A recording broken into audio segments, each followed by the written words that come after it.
spinning. Mm-hmm.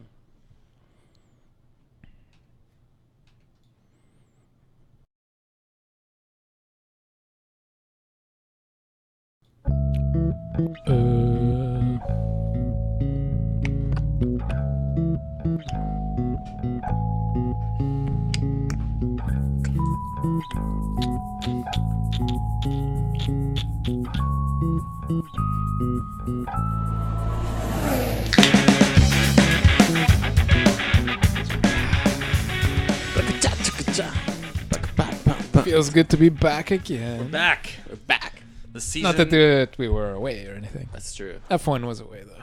Took a little summer siesta. Summer break. Summer break. Back Three from the summer break. Back from the summer break. Now. 3 volumes. Who, away. who do I think I am? Daddy Rick rapping? No. That was a rap. No. It is the Flat Out Fever F1 podcast, episode 75. Wow. Yeah. You're gonna pour that beer into his shoe. I've got a Birkenstock you can use. You can't fit much beer in there anyway. Grundle. Yeah. 75. Yeah. Spa. It just happened. Can you believe it? No. Well, actually, yes, I can't believe it. But was I there to witness it? No. I was camping this weekend, so I did. That's right. I didn't get to be with you guys while watching the race. That's okay. I watched most of it. How did that 10 hold up, by the way? That's pretty good. Yeah, thanks, dude. Yeah. Excellent. I'm glad. Yeah, no. It actually rained when we were out there, like for quite a bit, like the whole of Saturday, pretty much, or most of Saturday. Shit. But no, but it was nice and dry in there. No leaks? Yeah, no leaks. 0. I ripped Jay's tent last summer Yeah, at a music festival, but I fixed it. it's good. It's good now. But yeah, Spa happened. One of my all-time favorite races of the year, and actually, Fucking gorgeous, isn't it? yeah, it's amazing. It's pretty Holy sweet. moly. Everybody that likes that, and I actually do remember that the first like time that I noticed Spa, or like when I started to watch or to get into F1, and like Spa was definitely a track that stood out the same way that it did to freaking Bill Burr. Yeah. Yeah, even he was like, wow, this place is gorgeous. I'm not sure what he exactly said, but Well, yeah. he was saying, "Oh, the track is Something- crazy with the uphills, The up and down downhills." like a roller coaster. Yeah, and it's Fucking roller coaster. yeah, ladies. But no, it's a great track every year. Well, pretty much every year we have an exciting race there, and in a year where we haven't had too many unexciting races, this one just followed the trend and like it Yeah. kicked ass again. From what I could see, because I didn't actually see all of it. I had to listen to some of it because I was actually heading here. I saw that race. I watched the race this morning. I didn't actually even get to see the post podium interview until we got here. Well, neither did we. Yeah, but that was awesome. Freaking Weber. Yeah. On the thumbnail today, you can see. Yeah. You can see in the bottom left there, Weber Doing a is shoey. drinking some sparkling wine out of Danny Rick's race boot. Out of his shoe. It's pretty good. Some Chandon. There was like an audible gag too. Yeah, he couldn't like really ask the next question. Like he was like about to like. That gag from me was real. I didn't almost throw up, but that was a gag. I half gagged for a second. Oh my god.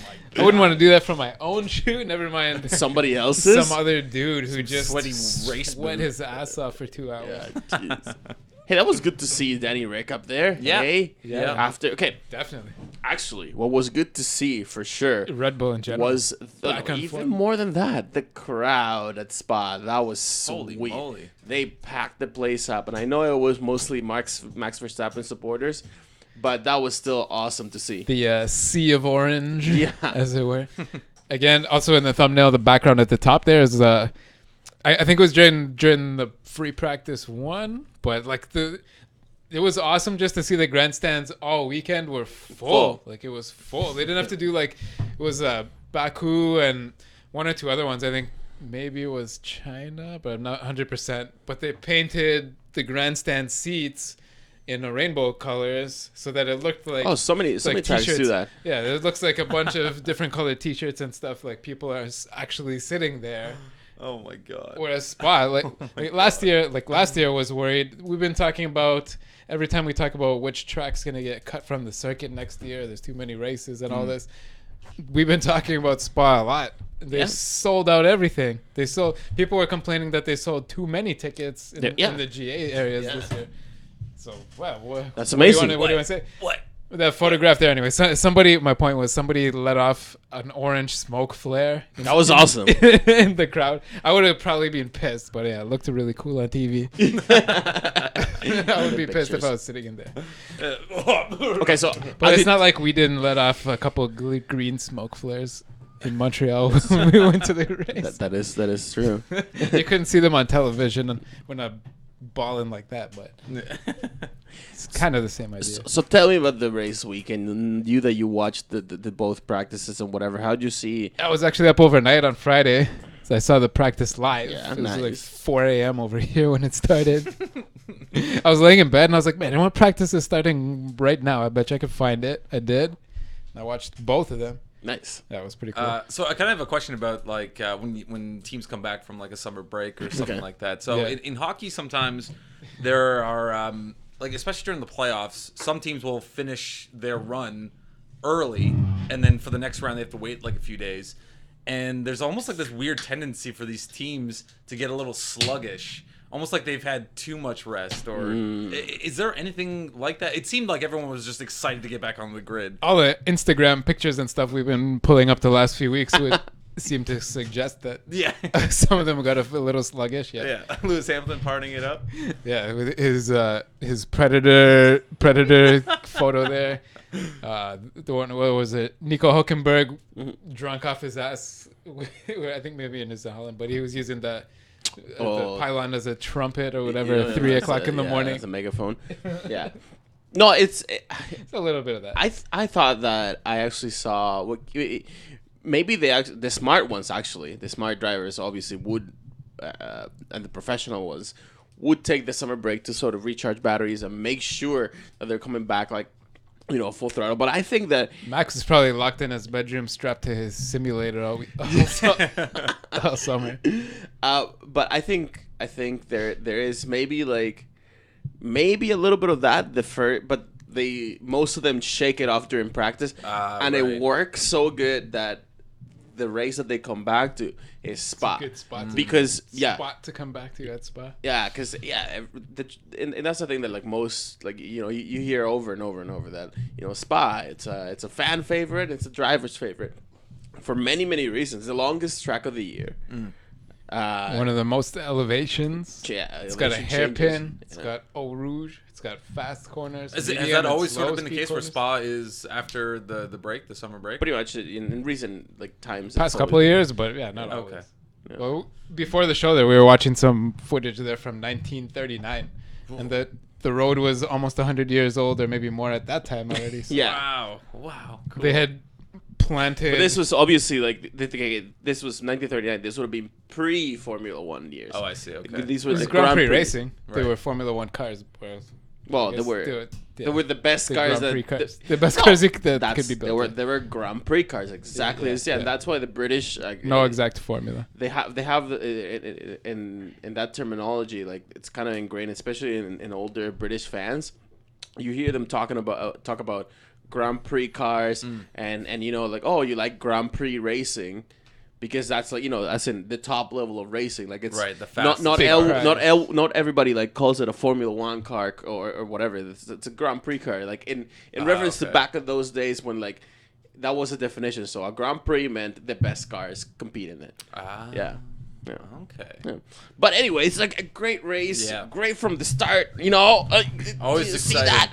Actually, well, obviously the one of the big talking points was that first lap incident down at the first corner, down at La Source. Yeah, that was a little weird, wasn't it? There was something funky going on there. Many conflicting views, and many people actually saying that Max Verstappen should have gotten his head chopped off for it, and then the other people saying that no, that it was Kimi's fault, no, it was Vettel's fault, and he can't race, and he didn't know what he was doing. Yeah. What do you guys think? I don't know. It's really hard to say. When we watched it, it was like it happened so fast, and like every time I've seen it 5 or 6 times now, but It's still hard to say, really. I don't know. Yeah, that corner, most corners in the beginning of a Grand Prix, always a clusterfuck. There's always This so year many cars, especially. Oh my so god. many cars just trying to like get into the same spot. Yeah. They're like, hey, Yeah. get the fuck out of my way. Yeah. And then usually they don't give. So here's what apparently what the stewards or whatever like it said that. Okay, so the official the official word or whatever is that it was Max Verstappen turn into Kimi. Kimi had nowhere else to go, so He was on the inside. who Verstappen? Yeah. yeah. But he was almost running out of track. Yeah. That was he the problem. didn't, but he didn't though. He didn't because he had to turn in, and by doing that, and Kimi couldn't go anywhere. Vettel was trying to turn, but he didn't have full visibility. It was what Martin Brundle said it was, but actually Martin Brundle said that it was he got it wrong when he analyzed it at first sight. Like he said that it might have been Max like braking a little too late or something. I forget exactly what it is that he exactly said, but what he said that he did get right is that it was just a first corner incident at Spa. Like we've had many over the years. Remember that one in 2012 when Grosjean almost like chopped Fernando Alonso's head? Yeah. You know what I mean? That first corner. Yeah. That first corner at Spa has always like produced like incidents like that. It's just almost like made to do that. It's so good because of that. And There's it a really handful of sets the circuits pace. that kind of start into a hairpin kind of. Yeah. There's still one or two more coming. Like Singapore is pretty tight. Yeah. Malaysia, it's basically the same as China with a hill attached. It's lower version of that of the China one. Yeah. Those should be exciting too coming up. Oh man, yeah, I'm looking forward to that. If you can pull up that link there that I highlighted, the as you just said, the argument at the end of the race was that Max blamed it on Kimi and Vettel. Vettel blamed it on Max Verstappen. Kimi had a whole another incident with Max afterwards. We'll talk about that in a second, I guess. But at the end of the race, especially, I think even Horner said that the first corner incident was what really messed up Max's floor and screwed up his race. Right, he fell back after he ended up in 8th place or something, right? I don't think that's the only thing. When we watched this race, though, I said this to you right at the first corner. This is a picture, right after the first corner, at the top of Eau Rouge on the first lap, that Max went across the outside, the runoff there, but he went full speed over those speed bumps. Like he's trying to maintain his position, cut way across that corner. That's probably what broke his floor. Right. Going full speed across. I said to you something like, definitely that hurt his back or something. Oh yeah. Listen, everybody wants. News came from Rake on those Red Bulls too. Motorsport.com was saying that Jacques Villeneuve had been talking shit. That's sometimes he does. Yes, he does. And saying that the FIA, they're just giving like unfair favoritism to Max Verstappen. I can say how you would say that. I can say how, but he's bringing in the dollars right now. Well, yeah. Look how many people showed up to this race? They sold out. And it's a race that the FIA would be interested in keeping if they wanna. Of course. If they wanna if they wanna keep like the ethos of Formula One now. Yeah. I found out another thing about this as well about European races and whatever, but I'll get to that later. Either way, I think there's two things that came to play as to why the stewards went, and didn't really penalize him. Is because at the end of the day, he didn't finish where he could have. You know what I mean? Like he started second. He penalized himself. Probably because of he fucked himself. Eau Rouge here, he destroyed the floor. He fucked himself by maybe being like it is true that maybe he was a tad little bit too aggressive during that first corner incident. It is also true that whereas it was legal, because apparently it was completely legal, as per the letter of the word, that incident that he had with Raikkonen when he kind of like invited him in and then closed the door, that was apparently like strictly legal. But doing that kind of shit and being way too aggressive sometimes, like almost like trying too hard, was what caused him to finish where he finished. He did an interview in Dutch though after the race and said about that Kimi incident that those two guys, meaning the Ferraris, are you drinking that beer with a straw? Just giving it a shot. Those two guys pushed me off or ruined my race at the first corner. So you think I would just let him by? I would rather run him off the track than that. That's what he said in Dutch. Wow. I don't know if he thought somehow that somebody wasn't going to translate that because obviously somebody was standing beside him with their Twitter open and translated it instantly. Yeah. So he said he would rather run him off the track than let him by, let him just take that position, like take a DRS, overtake, whatever. And he also said, I think it was fair. If they didn't like it, that's their fault or that's their problem. Fuck you. Come on, man. Yeah. Okay. My favorite quote about him was, I think it was Lauda said that he needs to see a psychiatrist. So. Why? What is it? What was the context? I mean, because he said Niki Lauda talks a lot too, but yeah, he talks a lot, but he especially while eating ice cream. Yeah, because somewhere in that quote he said that it was Kimi's fault, that he was implying that was Kimi's fault for running up on him and having to brake on the straight. It was not. Kimi was ahead of him. Yeah. He said that Max needs to see a psychiatrist. What the hell is wrong with is there actually a problem between Kimi and Max? Like maybe like some sort of like weird rap, because I remember in one of his interviews when he was talking about like, you know, before he actually went to F1 when his move was confirmed, I think somebody went, I forgot who it was, one of the Sky Boys went and like interviewed him, and he said that like, you know, that basically his favorite Formula 1 driver when he was growing up or whatever, when he was watching F1 as a teen, as an early teen, was Raikkonen. Oh, really? Yeah, that's what he said. That he was a Raikkonen fan. And then, like, now they're racing together. But, like, I wonder if something happened behind closed doors where, like, Max Verstappen was like, oh, my God, like... You're my biggest fan. I'm my biggest fan. Like, da-da-da. And, like, and Raikkonen, in typical Raikkonen fashion, was like, fuck off. Yeah, blah. It's just like, oh, cool. And then never talks to him again. Or just not even, like, acknowledge that. And, like, he probably went like this. And kept moving. Yeah, just like a shadow. Yeah, it's like... Probably that, but maybe also or separately that he doesn't want to be associated with Max saying that he's his idol. Yeah. Like, I don't want to be this kid's idol in the public eye. Yeah. And just think that, like, because now he's getting all this bad press, you know. Yeah, exactly. As Verstappen. I don't know. Raikkonen's he's always been fairly distant. Like, doesn't really like talking. Yeah, avoids any conversation. Did you see what happened? Ted's qualifying notebook. He started harassing this chick from Spanish TV because she was like waiting for so long to like interview Raikkonen, and at one point Raikkonen just like booked off. He's like, but apparently that's what he stopping him or something. Apparently that's what he does, though. That's just like the kind of guy he is. Remember when we talked to Toby and like I think it was the first time that we talked to Toby last year. Mm-hmm. He told us like, listen, like Raikkonen, he's just like a pain in the ass. Like he's actually like an asshole. He is he's kind of a jerk. Like to journalists, right? Verstappen. I don't know what else to say about Verstappen. Dutch Senna. He picked up that nickname this weekend. Okay, sorry. One last point on Raikkonen and like his sort of mentality. It's like, man, you're in a sport where like the drivers are like the celebrities. They're the fucking rock stars. They're the rock stars, and you kind of have to play that part. Like it's part of the criteria, even if you're like kind of a jerk. I mean, Nico Rosberg.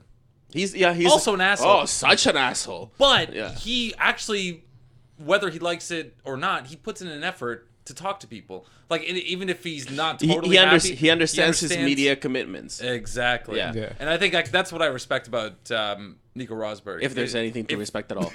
Jesus. I mean, like his like insincere, half-assed like comments half the time. I just can't stand them. Like I just don't. It's like stop, man, stop. But at least but you're right. But at least he makes an appearance. Yeah. Absolutely. Yeah.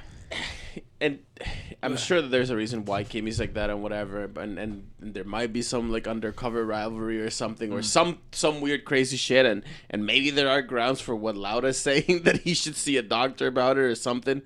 I'm sure that was just like an offhand, like you should see a psychiatrist, like as a joke. Like I don't think he really thinks he should sit down with some, or not yet, anyways. But I don't know. Yeah. You know what I think it was? I think it was that he finally, like, as much as he's been trying and probably trained by his dad, not to like feel the pressure. Once he saw so many people that were there for him, like he started to get that like oh, shit, like maybe like me. Like normally, like he would have not necessarily tried to be so aggressive, like with certain things. But then that day, he actually took the chance. You can see this guy though; his confidence has just exploded. Though, like, look where he started the season, and a Toro Rosso. Yeah, at Toro Rosso, but and also as far as just the amount of coverage that he was getting, we've talked about this before. That the sport changed from one end of the season to the other. You can get all the attention in the world, or the media might talk to you once a weekend, or like just kind of if you happen to pass by a camera that's live. Otherwise, you don't get to talk on TV. And he started from that with everyone doubting him, like, oh, this guy's only 17. We have to change the rules. We can't be having kids in here and stuff. And then he won a couple races, started kicking ass. One race, but he won a race and got a couple podiums. But he's also fucked up a few other people's races and his own. He almost killed himself at Monaco last year. I thought he was dead. Like, I jumped up on the couch when that happened. So I don't know. But for sure his confidence exploded. And it's part of the reason I love this sport is the individual rock star part of it. That it's absolutely. Like this person's skill, and like there's the whole car and the engineering and all that too. But it's that person is driving it. At least for the race. Now, some of the sort of more experienced drivers now, when they sort of entered Formula One, like Vettel and Alonso, maybe he came in a little older than he was a Verstappen. bit older, but not much. Yeah, like 24 what was like or 25. their mentality? Were they already like perceived as like the new Messiah coming in? Were they like, just like, oh my god, this guy's gonna save Formula? Alonso was huge, because he was he was the combo breaker. He was the one that like combo breaker after like Schumacher fucking world championships back to back. Schumacher like almost like treating the sport like it was like, you know, his own, like, and Ferrari like their own like personal like, you know.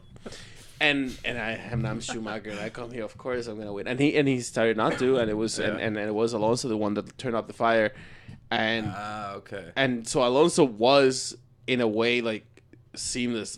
Like it was big. It was big news when he won those two championships. And somebody other than a German as well. Yeah, somebody. But then when Vettel came back, everyone was just like, oh, it's just like a new Schumacher. And also somebody that. So when Alonso came, I think Alonso like also didn't get like the like right away like people behind him, because he's not like, I don't know, for some reason like he's just not like he's not friendly enough to like the English audiences, you know. So, right. And something with his accent or whatever, like I don't know. And then he went. I've always liked him, but like I get that. And then he went to McLaren, and he became like public enemy number one because at the same time Lewis went to McLaren, so obviously the Brits were like, oh, McLaren, British team, but you know, and Lewis was actually being half decent, and then he won the championship by 1 point, and he couldn't, and Alonso just couldn't take it. Like Alonso like just couldn't take the fact that like this other kid. But here's the thing: so Alonso went into the sport, and when he became a champion in 2005. He was the youngest champion of the sport at the time. At the time, right? And then came a challenger to like his like youth, and he was like also like back then. If you see footage from him and like the ridiculous like dances that he used to do after a race, like after winning a race, like it was like all kinds of stupid ridiculousness. He had like a thing that he wanted, I guess, was working anyway. Whatever. Oh, hate is gonna hate.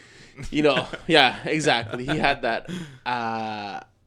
And you could see how he was kind of an annoying, like little whatever. Okay, like a little bit of ego in there. Yeah, but now he's obviously like a much more mature driver. So is, I guess, same thing with Lewis when he won his first championship versus now. Like, he's like grown leaps and bounds, man. Just imagine yourself at 19, 25, and 30. Like each one is like a whole different person, right? Yeah, absolutely. I'm sure for most people listening, if you've passed the ages of like 20, 25, and 30, each 5 years you're like, this is not even the same guy. Like, I had the same name back then, but I wasn't like the same person. Yeah. There's that thing that in one of the freaking channels, I forget which one it is. It might have been Veritasium or CGP Grey or like one of those like YouTube channels. Yeah. Or the fucking, you know, the knowledge ones like Vsauce and whatever. Where it says, I think it was Vsauce. Where the guy's talking about like how like your whole body actually like from 5 years ago or actually no, it's longer than that, like 7 years ago or so. Whatever like 7 it is. or 8 years ago. Yeah, has like all completely different cells, completely different atoms. The composition of it is completely different. Like, it just looks sort of similar, but it's not at all. Like, not like by any different. All of the cells in your body have been replaced with new ones. Yeah, almost fully, right? Yeah, like, not quite. There's a few like organs or some shit that still remain. Yeah, but almost your liver fully. stays pretty. But yeah. No, your liver actually is like one of the first ones that to like Oh, regenerate. That's what the liver does better than anybody. For that, the ship of Theseus kind of thing. Yes, right. with yeah, with yeah. the human body. Yeah, right. exactly. So. You just explain quick. The ship of Theseus is like hundreds of year old theology type thing that this dude Theseus leaves on a philosophy, ship. But yeah. Philosophy, sorry. Dude Theseus leaves on an adventure with a bunch of guys on the ship. You're gonna be gone for a few years. They go through a storm. The sail rips. The sail rips. They sew up a new sail, throw it up. The mast falls down in another storm. They have to replace it. They need to do some oars. Replace some of the boards, the floorboards and stuff. Eventually, they got a new steering wheel. The boat is being rebuilt by the time they return home. But is it the same ship or not? Is it? Yeah, the same dudes left on the same ship came back from the adventure with same specs. Yeah, but everything it's the same as your atoms being replaced. Yeah, it's a weird thing to consider, but. Obviously, like at the same time, I know for sure that like people don't like, you know, most people like there are cores to people that are pretty fundamental to their personality and all that kind of stuff. You can maybe 100p, and you get wiser as time comes, hopefully, right? I'm so sorry. You could apply this. That was really funny. This concept perhaps to Lewis Hamilton's car. Is he driving five engines or seven? Is it the same car that he started the year with, or no? Does he have 5 engines or 7? Yeah. Well, okay. Let's talk about the penalties for a second. Like, I think a lot of people. I know that right now we're on a tangent, upon a tangent. But let's talk about the penalties, because that was another talking point of the weekend. There's no clear guide for talking about this race. And apparently, you said that, or not apparently, you definitely said that. Apparently, Martin Brundle during the broadcast, and I cannot confirm this because I didn't see or remember him saying that, but I'm sure he probably did, that it would be better if they just, instead of like the stupid penalty system, if they just like started like docking points off the manufacturers for things like that. Constructors Championship points. Yeah. Reductions instead of grid place reductions. Ooh. So I'm sure a lot of people that watched this race didn't even catch this. The Lewis Hamilton strategy, the Mercedes strategy for his car was they had some problems at the start of the year, which is why he was at 1.47 points behind his teammate, Nico Rosberg. He was on his 5th engine and Rosberg was on his 3rd still. The season limit for 2016 is 5 engines before incurring a penalty, which Lewis was on his 5th of everything. So he probably could have run the same engine from the last race at this race and finished it, but he would have had to manage it and run it. Right, a bit more work to go into the race than run it at a percentage of its potential. Right. Okay. Et cetera, et cetera. So what they decided to do was for every sixth component of the engine that they took, there was a penalty. There's, I believe, 10 places for the first sixth engine component taken in a season, and 5 additional places for each additional sixth engine component taken in that season. So is that how he ended up with like 50 demotions? But you also only take, I believe, an additional 5 place of grid docking for each 7th engine component that you take for the season. So what they did was they used, after the first practice, they took the whole car apart, took the whole engine apart, and put a whole new engine, 6th engine in there. And they're like, oh yeah, so you got 25 spots or 30 spots of grid dock applied to whatever he would have qualified at, which is why he basically threw away his qualifying lap. He went out on the first qualifying round, threw out a lap like 2 or 3 seconds slower than anybody else, went the slowest, and they accepted that. I'm not sure exactly when they took the 7th engine, but what they did was took a full 7th engine. And we talked about this on this show at the start of the season. Mercedes wanted the other teams to agree to an additional rule that they would have ratified that said stockpiling engines was not going to be allowed. Which is what in the spirit of the rules. So. It is in the spirit of the rules, but no other team wanted to agree to that. So what Mercedes did this weekend was say, hey, you can't go back more than 21 positions from pole anyways. Yeah. So they already got 25, 30 positions. Let's take a whole nother engine and put it in rotation, stockpiled. So they have basically two brand new engines for the last 9 races.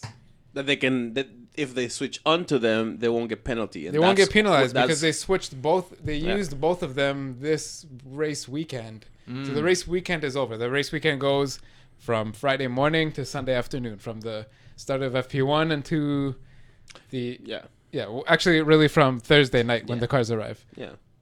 Until Sunday when the cars ship out. You can introduce the engine in that time. They've now stockpiled it. The thing is, though, the weird thing, I guess, for Hamilton at least, is that Rosberg is still only on his 4th engine of the year. He's switching to his 5th. He will be, but Mercedes still have 6 engine development tokens available for the season. So Rosberg, at some point in the next race or two, will be pulling a new engine, which is within his allocation for the season, but it will be of the new spec, whatever that may be. But on the other side of the garage, Hamilton now has his engine from the last race, which they can use. So he really has 3 engines in rotation. One of them is nearly done. Yeah. They didn't want to race on it because they didn't think it would have finished the Spa race. But they can use it for practice, all the practices, just for checking out how the tires are running on each circuit, especially after the Malaysia race in Kuala Lumpur. The tires that they were testing, if anyone didn't see the first practice this weekend, they were testing from Pirelli some unmarked tires, which are of the same rubber but of a new composition than the current tires, they're stronger. Okay, those are going to be used from Malaysia onward. Sweet. So Mercedes can use that 3rd fucked up engine to do some tire testing and have 2 brand new engines, which they can run up to 11 because they only have 2 engines for 9 races now. 8 races left. 8 races, really.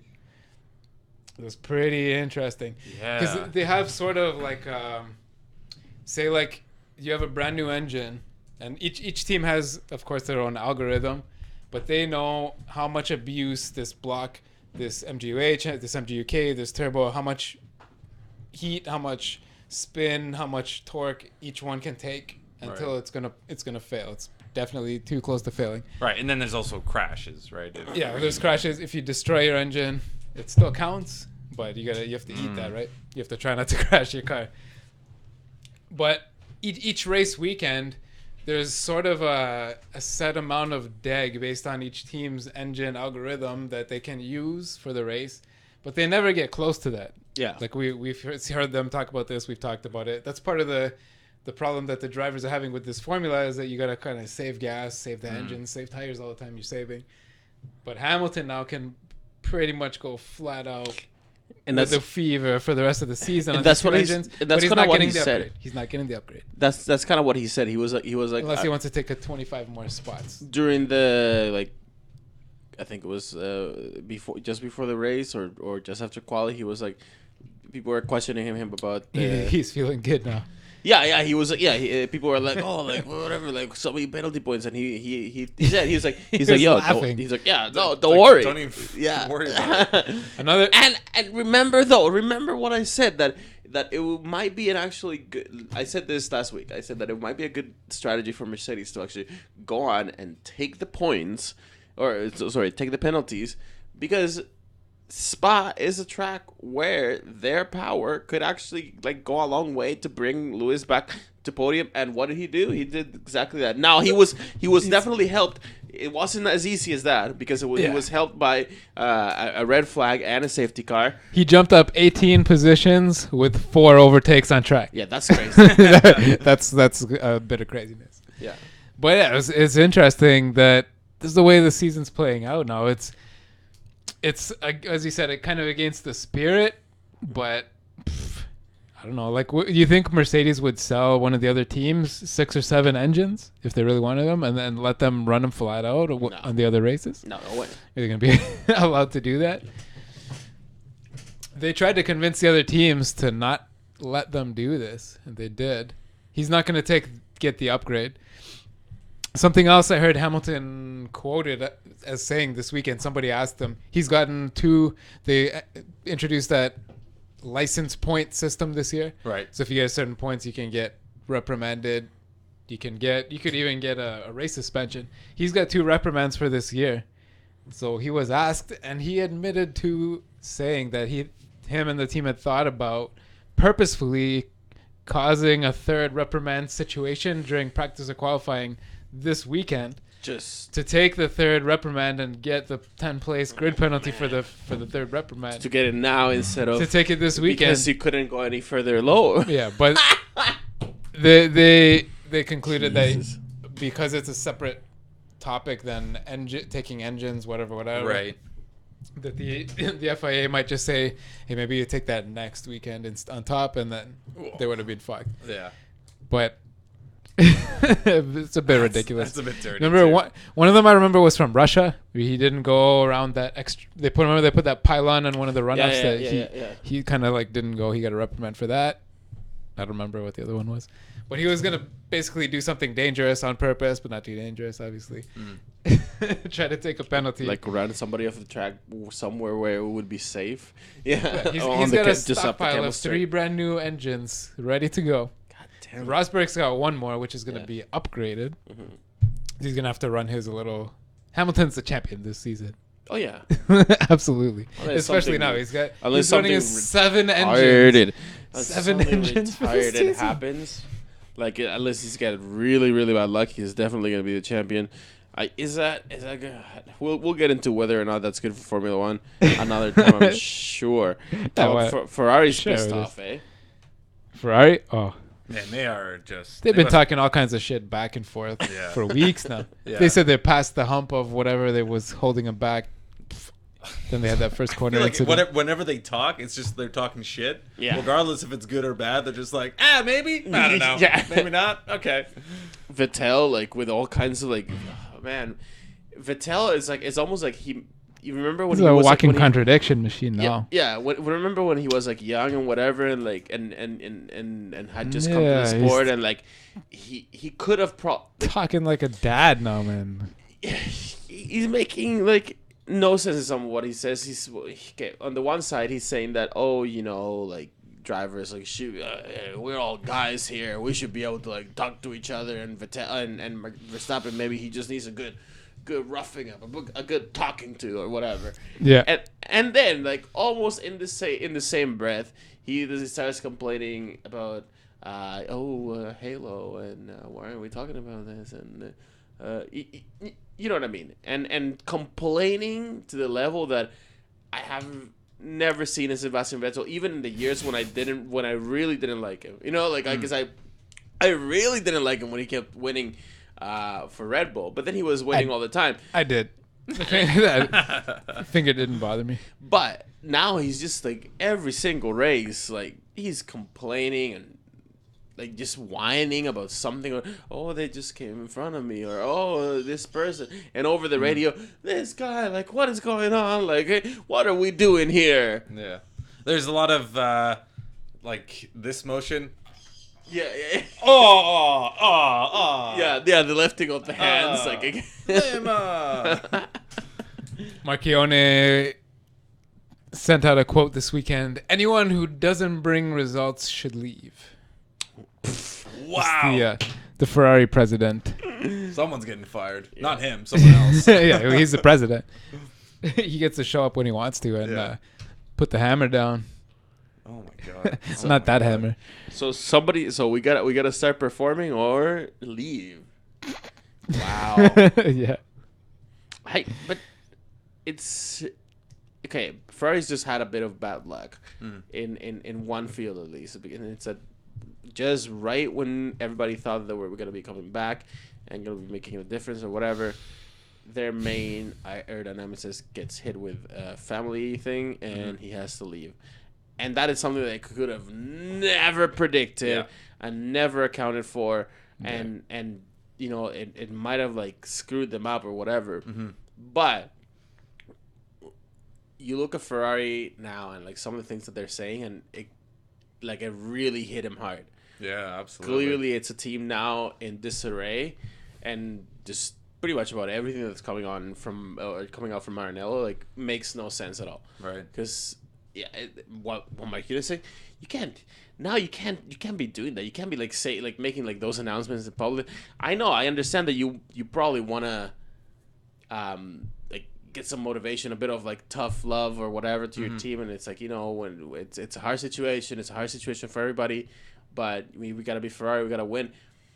You can't be saying that though. At the same time, like that's not gonna. Well, on top of that aerodynamic thing, they just had bad luck also. Like there's been a few races where like Vettel's tire just blows up randomly down a straight. And if it wasn't for that for this first lap incident at Spa, they could, who knows, they might have been able to catch up to the Mercedes, or at least get second and third, or maintained it. Let's segue to that for a second, because it was Science. His tire exploded down the straight on lap 2 or 3, right at the start of the race. Yeah. And I thought he got like he touched tires with someone else. I thought that was the result of that, but I could be wrong. I don't know exactly what caused it. See if you can find it quick. But Button was the loudest about this all weekend. What was that? This was the hardest. Well, I guess this is part of why I said on Friday practice they were testing out some new tires blindly. But because of this circuit was where the Vettel's tire thing exploded on Eau Rouge last year. This is the hardest PSIs they've ever had to start the race with, I believe. As you could see how slow they were doing the warm-up laps, etc., etc. Yeah, it was a bit crazy. But yeah, that tire exploded. I don't know. Drivers were kind of scared of the curbs on Eau Rouge being like sharp on the edges, I guess. Yeah. But the tire, it was a tire failure. The Spaniard picked it exploded. So like, you're not gonna actually be able to find out. Probably. He ran over a bit of debris from the previous accident and picked up a puncture. That was, but then on the Camel Straight, and the thing is that, like you said before, is that I guess everybody was expecting Spa to be a little bit colder, as it normally is. Yeah, it's up in the mountains. It's a cool climate. That's all. It's like if you look in the background there, 90% of the trees are pine trees. Yeah, because it's cold. Most of it. It's cool. It's temperate or whatever. No, not temperate. Cool. Yeah, it's cool. So they were expecting a different kind of a different set of circumstances when it comes to the weather, and they all planned for that. And you know how you have to make your tire selections like so far in advance. Months ago, right? And Pirelli, like the tires that they put on offer, may not have been the best ones if they knew that this was going to be the weather. They would have opted for maybe a little bit harder. That's another wild card, though. But of course, and it was brilliant. Yeah. And maybe they should do that again, because that actually, like, it showed that Mercedes doesn't have like the outright advantage. Like, as much as, you know, Nico Rosberg still was a bit untouchable, and Lewis was able to advance through the field, it was like they were under pressure. Like, if like they could have very well been under pressure from the Ferraris and the Red Bulls if both those teams had played their cards right and like had a clean, if both Mercedes, both Ferraris and both Red Bulls had a clean race, and the Mercedes advantage would have not been as, like, you know, as clearly well defined. 100%, man. Like, and that came down to the tires, and that is like, that's great. That's what we want. You know? Yeah, because it was kind of like the mediums being the showcase. Yeah. Right? Like, that was sort of, everyone's like, oh, it's going to be kind of cool. Everyone's going to pick the mediums, and then it ended up being kind of like a hot race, right? Yeah. Or somewhat warm. It's warmer than normal, warmer than seasonal. It seems pretty obvious that there must probably be some kind of serious problem, though, that they've discovered. Because, like, that tire exploded. They put the hardest pressures they've ever had for this weekend to compensate for the weather, I guess. And on Friday at the free practice, they were testing a completely new compound for this year, when they're going to fatter tires, which are 100% different for next year, with totally new construction, rubber compounds, and whatever. Yeah. They're bringing a new construction this year to Malaysia, which is race number 16. It's 6 races from the end. So 15 races into the season. There must be a problem. And I don't know, the last few races are Malaysia. It might even be like with the high temp races, because the last races are Malaysia, Japan, US, which is in Austin. It might be hot there. It's in October though. Might be cool. Mexico, Brazil, and Abu Dhabi. All those. The US races is in October 23rd, which is really close to the Caribbean hurricane season and the tropical storm season in November. Right? I'm sure we won't get a repeat from last year. Yeah, that was that storm was way outside normal. But anyway, they must have noticed though that there's probably something actually wrong with this construction. And true. There's too much risk. They have to change the whole thing for the last 6 races. That's expensive. They're not doing that for free. No, or for fun. Yeah, or for fun either. Yeah. The teams probably didn't want to be testing new tires on Friday either after summer break off. Oh yeah, right. Bringing their new car designs over here. So I don't know. Let me take a minute now and talk about something else that I found fantastic about the race. Yes. Alonso. What about him? Come on. He didn't even finish, did he? Yeah, he did. What are you talking about? He didn't. You're right. He finished 7th. What am I saying? Yeah, Button didn't finish. Button didn't finish. Yeah. That was somebody else's. Alonso from the back, like Lewis, and he actually had like a couple little moments of like feisty action with Lewis. He was ahead of Lewis at the start for a little while. Yeah. Until about like half race distance or something like that. They both kept like climbing up and up and up. At one point, Alonso he went to 4th and stayed at 4th for a little bit. Don't forget, Honda did some kind of similar trick to what Mercedes did this weekend.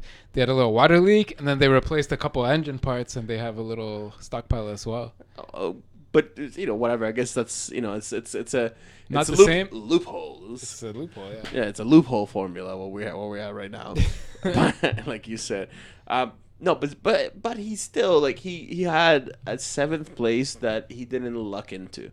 That was he did not luck into that. No, that's very true. He finished 7th on merit alone and on merits of the car. And I read a headline there, I think it was on Reddit, saying that basically as of this weekend, or like that was the confirmation that this weekend, the Belgian Grand Prix was the confirmation that Honda needed. They're gonna be around for real next Yeah. year. They'll probably be competing for real. Yeah, so Alonso's gonna be in that seat that he was in. Yeah, he learned from his Ferrari mistakes, talking so much shit last year. So Or much not last year, shit. the year In before. years. Yeah, for 2 years. For years before. Yeah. But his teammate has not. He got punted out of this race, talked a whole bunch of shit, as he has been. He keeps insisting Button? that it's up to him if he stays. This is my seat to decide. Blah blah, talking all kinds of shit though. Yeah, I know it's not.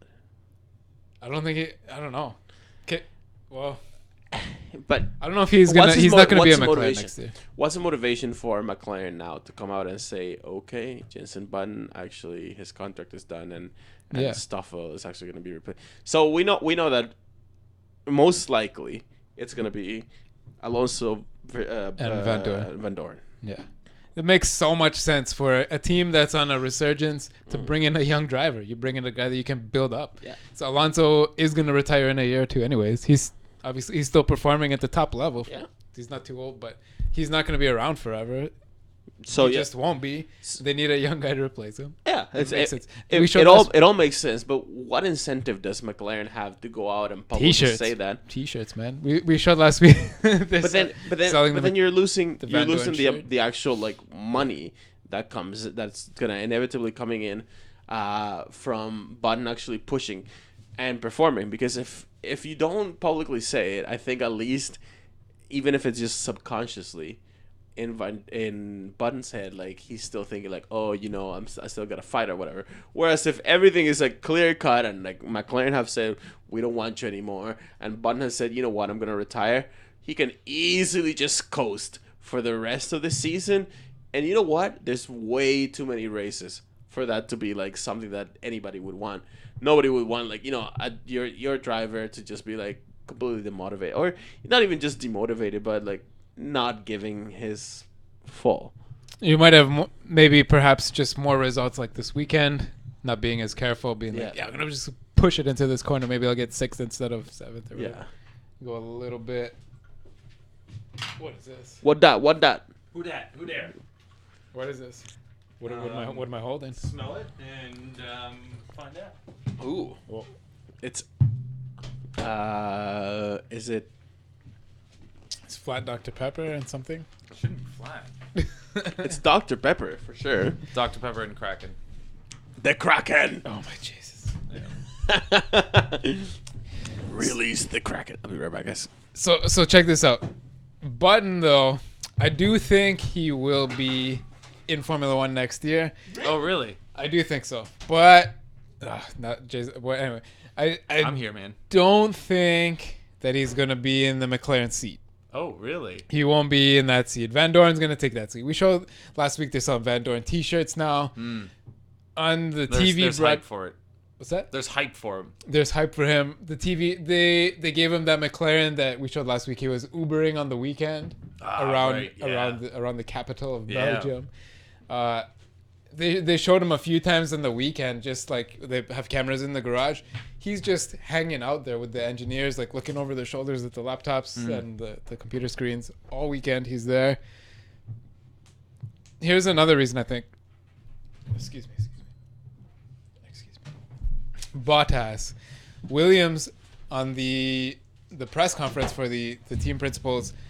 Williams said, obviously we've mentioned a few times we're super happy with Bottas and Massa.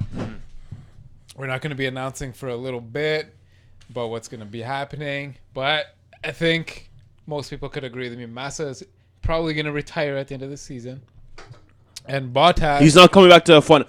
He's not coming back to F1. He's not. He's not. No. Whoever's holding on.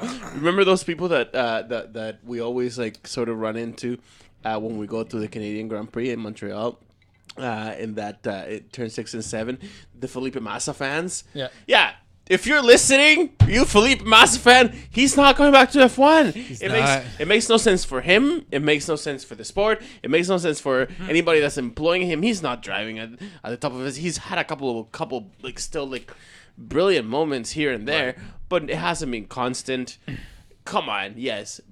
Massa is not staying in the sport. He's retiring out of this year. And if he doesn't, I'm telling you right now, in front of our audience, all six and in of front, y'all. all 6 of y'all right now, I will eat an item of this room. Oh, you got to pick one thing from the shelf over here behind Danny. Yeah, I'll eat it. I will eat it. Sorry, Danny, you were explaining why exactly what's going to happen. Yeah, last week we weren't sure. Claire Williams I'll eat this crown. Claire Williams wasn't sure on Thursday. I'll eat this crown if Bottas Massa comes back. Bottas has signed a 2-year extension at Williams. That's right, yeah. Most likely, as we just said, Massa's seat is open. There's been a bunch of talk about Jenson Button sitting in it next year. British, I guess. That's one of the... British, he started his career there at Williams as well. Williams has made a little bit of a resurgence in the last 2 or 3 years. Mm-hmm. The last few years. But 2 questions. 1, Bottas right now drives with the yellow camera pod. Right? He's number 2. Yeah. He's been there the longest. If Button's coming back, Massa's got the experience, Button's got the experience over him. Is he going to have to sit 2 more years? Is that part of his contract to continue with the yellow tee, or is he getting the black tee? Is he getting the black tee next year? Or is that Button's? Yeah, who knows? Do you think Button's going to drive under the black tee? I think he wouldn't drive under the yellow tee because he can always say I'm a champion. Yeah. That's part of what I was thinking. And there's another interview with Button that came up this weekend where he's talking about how terrifying next year's cars are going to be to drive. Right. He's kind of saying it in the tense of when I drive it, it's going to be scary kind of thing. And also, I guess, like, it'll save McLaren some money, too, because they don't have to pay this older guy. Correct. Yeah. How much is he getting paid? Like, he must get a pretty penny at least. Especially, like, going back to the... He's not making a loads of money, but he's making, like millions. I think 16. As opposed to, like... I think it's 16 I think millions. if Van Dorn comes, he's gonna make like maybe like 2 or 3 million. millions. Yeah, maybe 1, 2, 3 plus some advertising. He'll do some commercials for deodorants and stuff, right? He'll get some bonus money if he makes some, like, if he gets into the points. Yeah, or whatever, you get a podium bonuses and those things. But I guess Bottas 2 more years on the yellow tee, maybe under Button as his pseudo dad or whatever for 2 years. But if it's only going to be for like a season, like why the ego trip? For what? What? Sorry. For Button. The black tee? Yeah. Just because he's Button. He's British. He's already got money. He doesn't need it. Yeah. He's made that clear that he doesn't need it. That's the thing. If he goes, him and Alonso have pushed really hard. You know they're buddies. They're probably drinking beers every Sunday afternoon. Yeah. or whatever they drink. Yeah, whatever they do. I think I think that guys as lean as those two, like, don't just like willy nilly drink beer. Right. They probably drink like white wine or something. Pussies. But they're hanging out together. They're the same age. They've been around the same amount of time. Right. They're both pushing the media angle that they're only doing this if it's fun next year. Otherwise, I'm not coming back. That's their main. Yeah, but what about what? The one argument against that would be like the fact that what does Williams have to offer really? Because so Button knows that more so than McLaren. They have way more to offer. But actually, not necessarily because McLaren still has a whole host of like more recent champions, and it still has a name and the cars and whatever else, right? They're actually. Their road car division is exploding in the last 2-3 years. Oh shit! Yeah. Wait, Williams or McLaren? McLaren. No, Williams doesn't have a road car. Ah, right. Okay. Yeah. But McLaren, I don't know. In the past few months, anyway, they announced some sort of plan that they plan to release 1 new road car a year at least. So okay. They're popular in that sense. They have a solid income, and Honda. This Honda Civic is maybe still the most popular car in the entire world. Yeah. The biggest seller. They sold like 35 million Honda Civics. It is in Canada, Civics. but the world, all over the world. The world, I don't know about that. Maybe not in the last year or two, but over its history, they've been around 30 years, man. They've sold more than almost any other car in the world, ever. Anyway, neither company is worried about money. anyways. Yeah, for sure. No. So let's. This is also attached to Williams. But listen. Okay, so okay. But what I was driving at is that what does Williams really have to offer now that they've been overtaken by Force India in the championship? Yeah, that was just gonna say. We talked about this last week. Yeah, we were saying like, what if it would happen? And if I'm honest, I didn't think it was gonna happen. No one did. The speculation was out there that it could happen. Like everybody had it. Everybody was aware of the possibility of it. But yeah, I think that nobody really thought like, Force India, except for maybe the people that work at Force India. At Force India, like, wow, we really need this to work.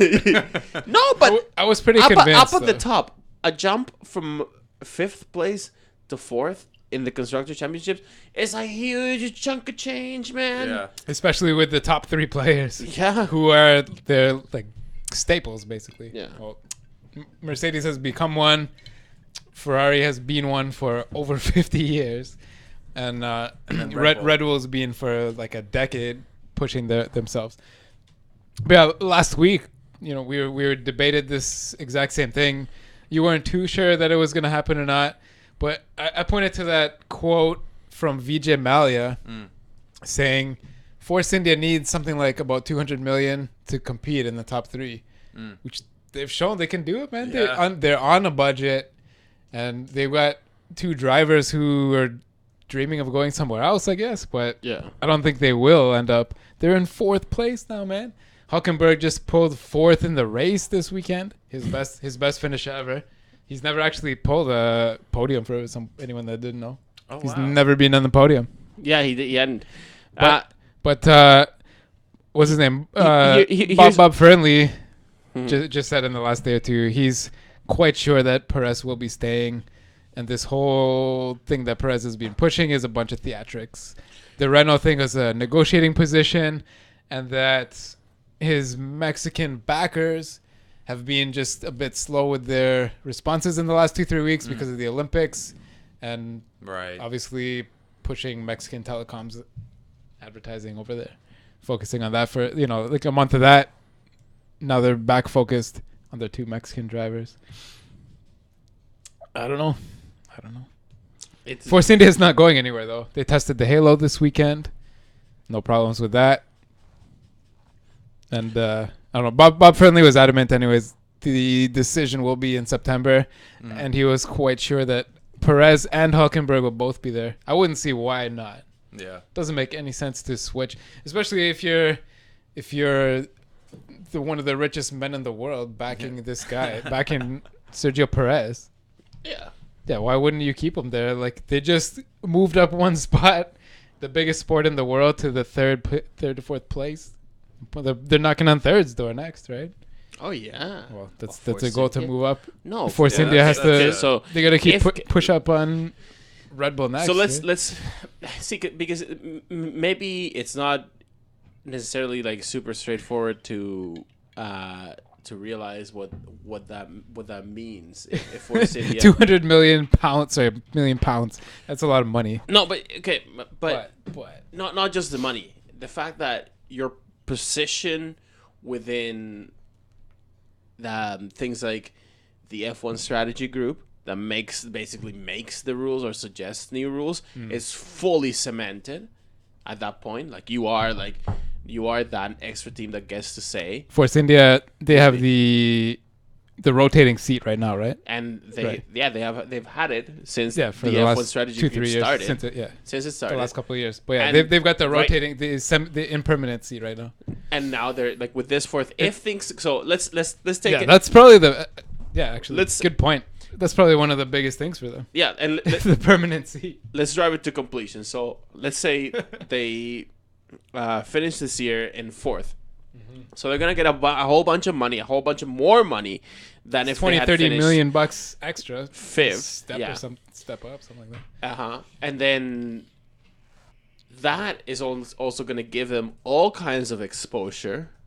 Everybody knows that the first like handful of teams or whatever, and like especially a headline like that overtaking Williams is gonna give him all kinds of exposure. India's just killing it left and right recently. Yeah. their all space kinds program. Yeah, man. That solar panel thing we were talking about. Yeah. So it's gonna be a lot more commercially attractive to advertise with Force India next year. So it's kind of one of those situations where when it rains, it pours. You're a small team. You're overachieving. You do things right. You put your drivers in a good place. You have a solid team. You do everything as much as you can do. You do it right. You balance your budget, etc., etc. You're Force India. You have a competent team of engineers, people that know where things are going. It seems like they have a handle on like some good, clever strategy. To me, they've been one of the teams that have been the most clever in the last year, especially like what they did with their B-Spec car. Remember that? This step up is $30 million US. Yeah. Constructors Championship bonus fund. That's what they get. An extra $30 million from Williams, which Williams would lose. Plus the top performance. Plus the top performance, which is is like it's okay. An extra 17.1 million. No. From here you see it better. The jump is only like 3.5 million, but it's not. It's just not organized in order there. That's all. Oh, true. Yeah. But anyway, yeah. Sorry, we're looking at different graphs. Yeah, I see that. Yeah. But yeah, it's a huge amount of money that allows you to pay more to your employees or to pull more employees in. But at the same time, because you finished that much higher and made the headlines that much more, the draw that putting a sticker on the side of your car brings is gonna be, so sponsors are gonna pay more. More people are gonna be interested in your team. And like instead of like you going out to like look for like engineers to poach somewhere else, they're actually gonna be coming to you.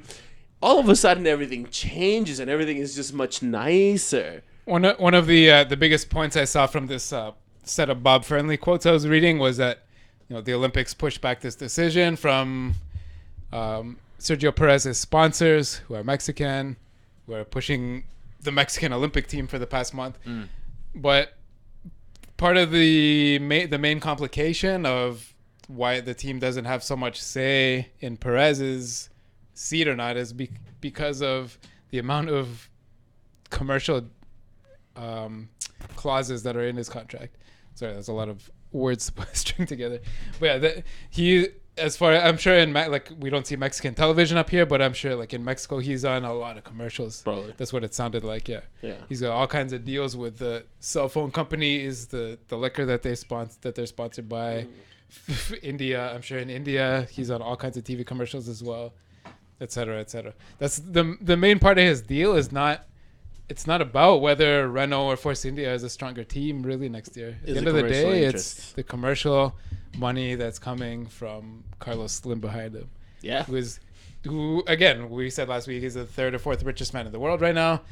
He didn't get there by accident. He has tens of billions of dollars in his personal bank account. It's ridiculous.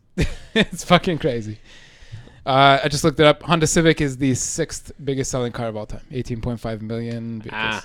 The Corolla. The Corolla is almost. There was going to be a Toyota. The Toyota Corolla is almost doubled, 37.5, and the Toyota F trucks are 35. The Ford. The Ford F Series trucks. Was Toyota ever in Formula One? Yes. Yeah. Yeah, they were. They used to be, huh? Yeah. Toyota and Honda both backed out after the V10s. Oh, really? After the financial crisis. Okay. Worldwide financial crisis. Yeah. Yeah. The last year, if you didn't know, or for people listening that didn't know, what Honda did is they ran their cars with no sponsors and they printed. Not last year, like last year. No, not last year. The last year before they retired off F1 and then came back. 2007 or 8, something like yeah, it's like 10 years ago almost. They ran their car. They, I guess, canceled all their 06. Okay, there you go. So 10 years ago, they pulled out all their sponsored. No, it was 08. Sponsored decals. Yeah. Anyway, they wrapped the car in like a globe type of decal. See if you can pull that up. Yeah. Type of Honda globe livery or Earth livery.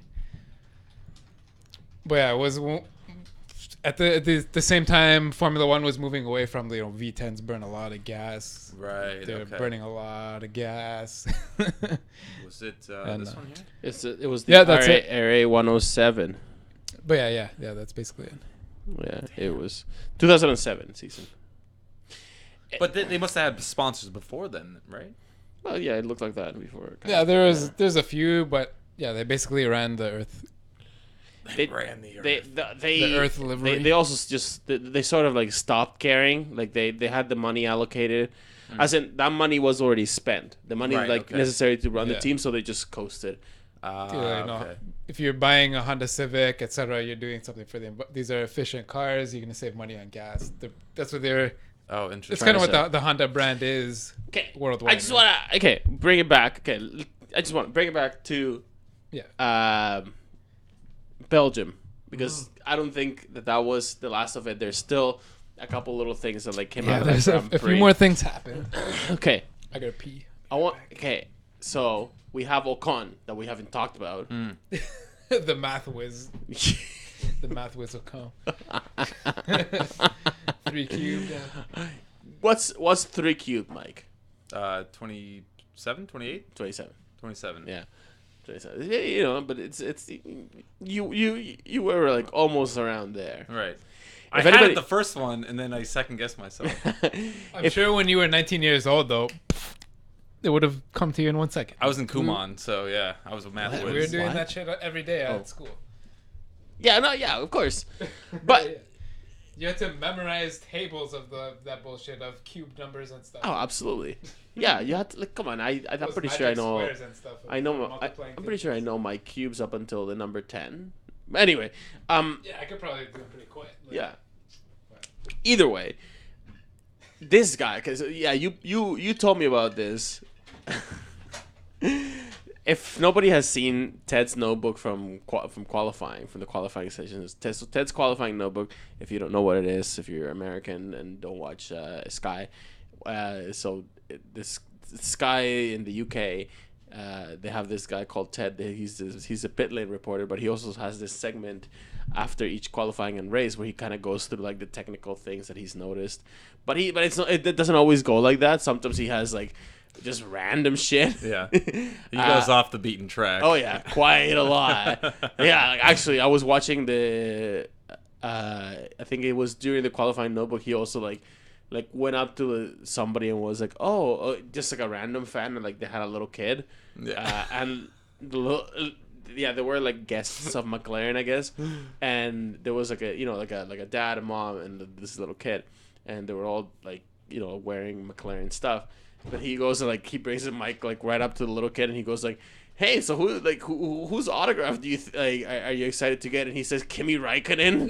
It's like, they're all wearing McLaren gear. Yeah. It's like, so anyways, he then proceeded to talk to these people about like, "Oh, when's the right age to give your kid a watch?"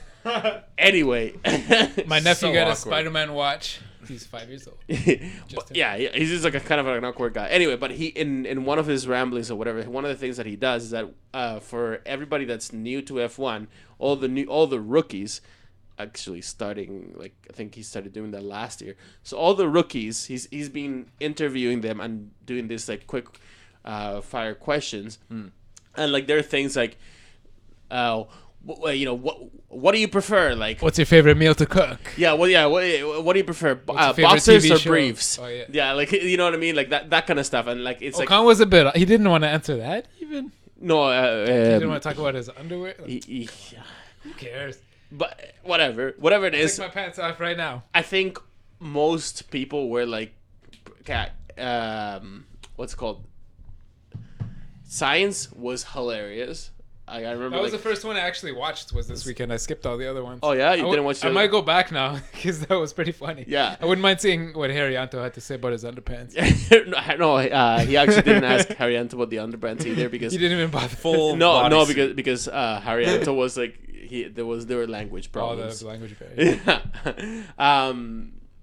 But everybody pretty much like everybody has like funny answers, and this guy, it was looking his interview with Ocon.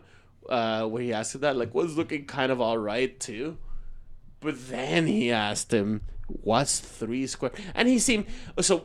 So one of the questions was like, "Oh, like the questions are like they range out of topics, and they kind of like meant to like throw you off. Like it's like one question and then something completely unrelated. So Ocon had answered like a few like funny ones, like when he asked him like, hey, like things not to say during a first date. What scares you? Like, and he answered. He was like kind of playing the part of like the cool guy, but then he said, "What's 3 squared?" Cubed, 3 cubed. Or sorry, what's 3 cubed? And this guy just no like idea. Went ghost white. Like, I don't know. No. At first he was don't know. like 3 cubed. Like, what are you talking about? He was like, no, 3 times 3 times 3, and then he was like, oh, like 1 more than 2. yeah, Multiply them. You can do it. He did not get it, man. He could not do it. No, he did not. He said, he tried to break it down. He's like, okay, what's 3 times 3? He's like, 9. He's like, that's 9. That's 9, right? Okay, yeah, you got 9. What's 9 times 3? I don't know. Yeah, he's like, I don't know, man. I don't know. And then he all right, everybody. Sebastian Ocon. But then after like that was it was so cringeworthy because then like that clearly threw Ocon off his game entirely, and like he was like kind of fumbling, and then Ted was like, man, you don't need to stay around here, like just like go do your thing. And then they showed him like kind of going into his or like into the Manor motorhome, but then like stumbling, and like he just didn't know how. It was kind of funny to watch, man. And but Ocon, the question just like threw him off so psychologically. Yeah, but this is what Adrian Newey was saying like a while back. I remember like we were talking about it like during the winter break, either last year or this year, and like one of the things that Adrian Newey like says that pissed him off is that like F1 drivers like. To be a competitive driver, a young competitive driver in today's day and age, you pretty much have to abandon school and like dedicate your entire life at racing. And the problem is that yes, some make it, and there's like 20 or 30 that like eventually like get as talented, skilled, and well funded enough to like make any money out of it. But what about the thousands that don't? You have a whole generation of like kids there with absolutely no skills and that can't fucking multiply. I don't know if you saw the qualifying pre-show. I believe it was in that. Again, I don't have the exact quote. I wish I wrote it down, but basically somebody asked Max, like, "Hey, did you finish your school? Like, how do you feel about?" Like, what happens if this doesn't work out for you, something, but obviously he's pretty confident. But yeah, he said, I didn't exactly finish my school. My father helped me, keep up with my basics when I was racing and stuff. But, like, I don't think my dad would have helped train me for Formula One if he didn't think that I had the skills to do it. And he said basically exactly what you just said. He's like, some of the guys I raced against, I was beating them on the track. He's like, obviously they had to recognize their skills, and you have to go back to school at a certain point. You have to see where your skills lie. But he's like, right now I feel confident that Formula One's my future. But he said the same thing though. He hasn't finished his high school. And most of them haven't, especially like in the younger guys, because they've had to at one point very, very, very, very roughly take the decision of whether to leave high school and like, is this eventually gonna pay off? And it's fucked because most of the time, statistically, most of the time it doesn't. Like, you have to be very fucking like confident of your skill if you're like a boy or a girl. Hey, actually, I want to say something with that, and maybe like we'll explore this later on and talk about it when we know more. But that chick, Sophia Flores, is actually really good. There's this 16 or 17-year-old girl like competing in single seaters in Germany right now. She's actually like supposed to be like if anything, Tatiana Calderon sort of dropped off the radar because she hasn't had like a great season. She started out the time we talked to her, she was kicking ass for a couple of races. She had some fire under her car, whatever, but kind of fell off a little bit. But now, it seems that the next hope for female Formula One drivers is going to be Sophia Flores. Anyway, I've seen her taking it back to F1 and to Belgium. What a crazy that was a great race. Don't like the fact that I missed it.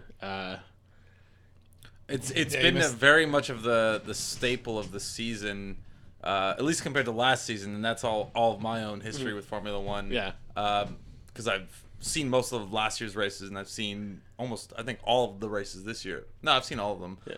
But it's some fuckery happens at the beginning of the race. Yeah. Something is weird. Something is a bit different than it was the previous race, and it changes everything. Oh yeah. I mean, the Mercedes and the Red Bulls have sort of just taken over the top section, but the rest is now just like this weird question mark. You're like, what's gonna happen? 100p.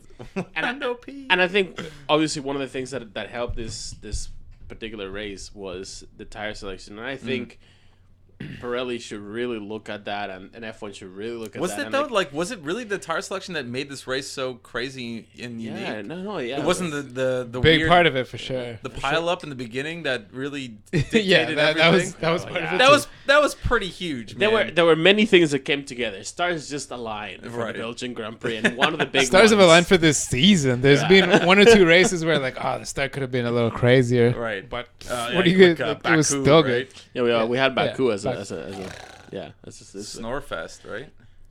But yeah, what are you gonna do? They can't all be amazing. Same with Why not? every hockey, kidding. baseball, soccer, Yeah, fight, you're gonna whatever. have a It's boring just gonna race. be boring ones, once in a while.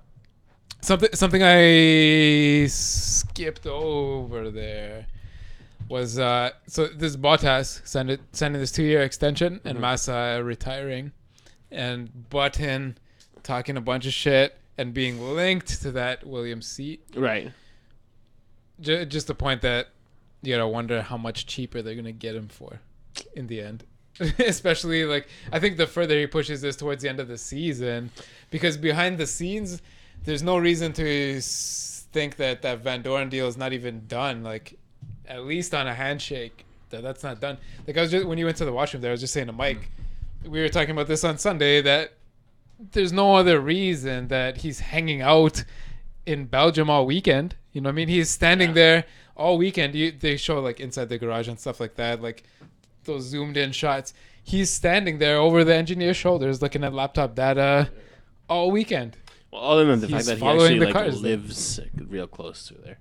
Yeah, okay, Like, that's his part of it. his But house is we'll apparently, we'll see next week if he shows up in Italy. But you know he's going to be in the McLaren garage all weekend learning about the Hondas. And he's going to take Button's seat next year. I think so. Jenson Button makes $13 million this year. 13. Okay, I thought it was 6. Close. It's close. 13 million, yeah. But yeah, so expect though Van Doorn would make like 1 to 3 million. Right. Like Jages, yeah. But that's still more than both of the Williams drivers combined. And more than I've ever seen in my life. Yeah. Oh, combined. Yeah. K-Mag, he screwed up that race a little. Oh yeah, Big factor in this race. He brought that red flag. Yeah, he brought the red flag. Something interesting that we talked about last week was the two Renault seats. Just like the Williams, they're up in the air. And Renault said, like, don't worry about our seats for right now. We'll announce those when we're ready. And K-Mag said that he won't beg, but he might have to now. Yeah. He might have to start begging. So he fucked up his ankle, I guess. He went to the hospital during the race. They took him straight to the hospital. Oh, shit. And his ankle wasn't broken, but it's bruised up. And he'll have to get some sort of doctor permission on Thursday if he can race next week. No, actually, that came out as we were talking. Like he's good to race in Monza. Are you 100%? 100p. Because I thought 100p. You gotta stop saying that. Yeah. But no, I thought he had to be confirmed on Thursday. Okay, so he'll be back. No, he's good. He's good. But he might have to beg for a seat next year, even though he said he wasn't going to. Every indication that we have is that nobody from that team is coming back. They're apparently. If you any look at Jolyon Palmer's dad's face, it should indicate to you that he won't be back. His dad's face is being red. Yeah, no, he's not coming back to F1. K-Mag, unfortunately for him, and you know what? I had been saying before that it would be a shame to lose K-Mag, this and that, because he's actually like being like a good driver, and he like had like a couple good performances. He was, but he hasn't stood up under the pressure, man. A couple good performances will take you so far, but then you have to keep delivering. I remember clearly when we announced, like we did that investigative reporting that he like Instagrammed or tweeted that picture of a black wing, and we found out that Jack and Jones dude owns a black Learjet or whatever that was. Black it was a Dassault. It was a Dassault Rafale, whatever. No, not a Rafale. The fucking whatever. He owns a black private jet that he came out to sign a contract on. We figured it out. But no, that's not happening. A lot. There's been a lot of restructuring it looks like, if anything, it might be Ocon for next year, because he actually he did a good job, all things considered. Of his first Formula One race, like not really knowing much, or he was familiar with, but from doing testing or whatever. But his first race situation, he had a couple blunders, like almost everybody does. Renault is a fucking coin toss for next year, because they've announced now that they're going to base their 2017 car on the 2015 chassis. And everybody's saying that the 2017 car is going to look completely different. Yeah, it's going to look completely different. It absolutely will look and behave completely different. Yeah. And if you look at the Tag Heuer Red Bull this year, which is running physically the same engine, they're getting their ass handed to them. But this is something I want to talk about this weekend, is Red Bull's illegal diffuser accusations that have been flying around. I think this originated from Ferrari, if I'm not mistaken, from Marchione. Okay. Apparently, or Arriva or somebody else. Yeah, maybe from Marchione from Arriva Bene. I'm not sure exactly what I read. At least Arriva Bene told Ferrari, because it's fairly obvious all the teams have their own spy photographers. Oh yeah, absolutely. So I guess, I don't know, as far as I understand what I read here, that Ferrari's spy photographer leaked this quote, I guess, from him, that maybe this came from higher up in Ferrari, that Ferrari wanted, anyways, some pictures of the Red Bull's illegal diffuser. That somehow they suspected, or they've been suspecting, that Red Bull's diffuser is illegal. We've talked about this a bunch too. The rake that they use, like the car drives around and like it's leaning down 45 degrees. Like some sort of rake. It's retarded. Yeah, it's more than every other team. It's way more than any other car. The rake is like this, effectively the entire car acts as a diffuser and causes downforce. Now, okay, hang on, Mike. Have you read about this? Why don't all teams do this? Some may ask. Yeah, because it's. Yeah, I was thinking about asking that question. It's incredible. No, okay, because I think you gotta start with that idea. So, rake is how much does how like so there's a horizontal plane. Yeah. That the cars have to like obey. Whatever, and so you basically have to like design your car to be like sort of flat at the bottom. Right. But then how you like compared to the road, like how much like you like change this angle of attack of the whole car, like the whole car going like this or whatever. That's up to you. There's like some limits to that or whatever, but it's sort of like that's one of like the biggest like areas that you can play around with. Okay. Now running your car I think the only limits is the minimum and maximum ground clearance at the front, at the horizontal plane of the front axle and rear axle. Something like that. So, but anyway, so how much how much like rake you put in your car, it's really up to you. What kind of strategy you want to like chase. Every team does it different, but Red Bull has kind of been going for like the most that they can for years. Like, see if you can just Google Red Bull Formula One rake. Yeah, that's all you gotta look up. But I guess this sort of leaked through Ferrari's spy photographer. That's what I understand. Images is that somebody thought outside of the rake. Yeah, you can look at the one beside it, the one with the Ferrari and the Red Bull. The difference there. This was like a couple of years ago, like a few years ago, but still. Yeah, that's an older car, but you can. Yeah. The Ferrari is just close to the ground, and they use the car as a diffuser. Yeah. But now I don't understand why the other teams haven't tried it. Here's the problem with if you do this too much. Like if you like, so they obviously the Ferrari can't do it too much, but Red Bull, if you increase the rake a lot, what happens is that at one point there is a breaking point where it no longer works. Right? Yeah, where it basically no longer works as a diffuser, and like all the air that like would have eventually like exited at the back, just starts floating Leaks off out the sides. Yeah. Right.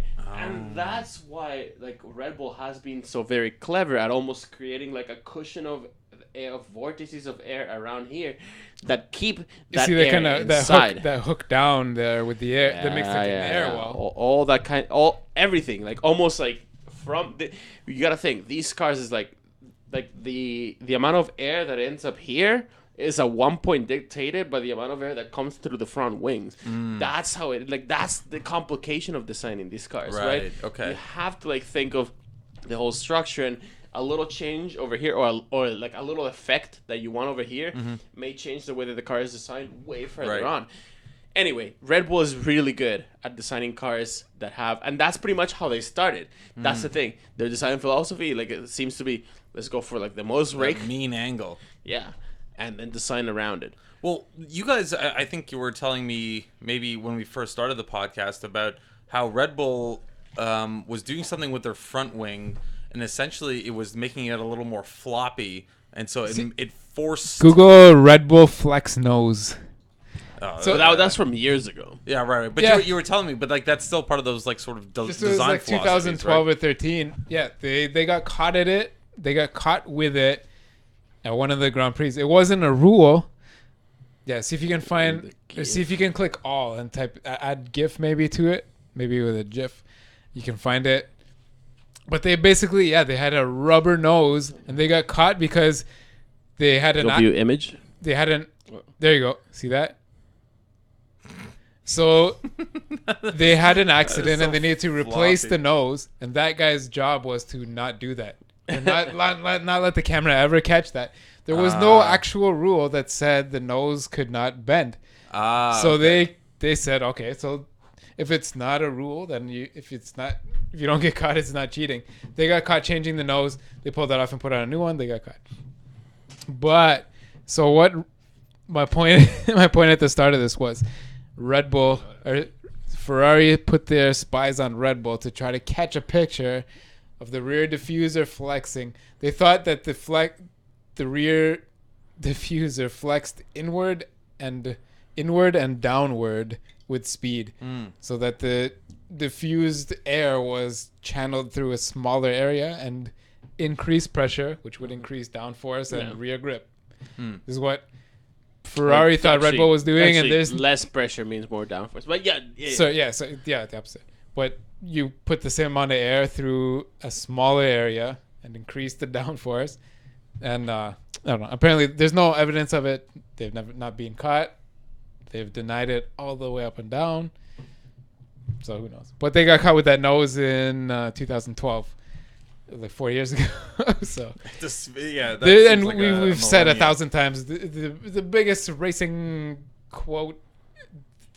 I don't know what the words to live by is it's not cheating if you don't get caught. Yeah, of course. It's not cheating if you don't get caught.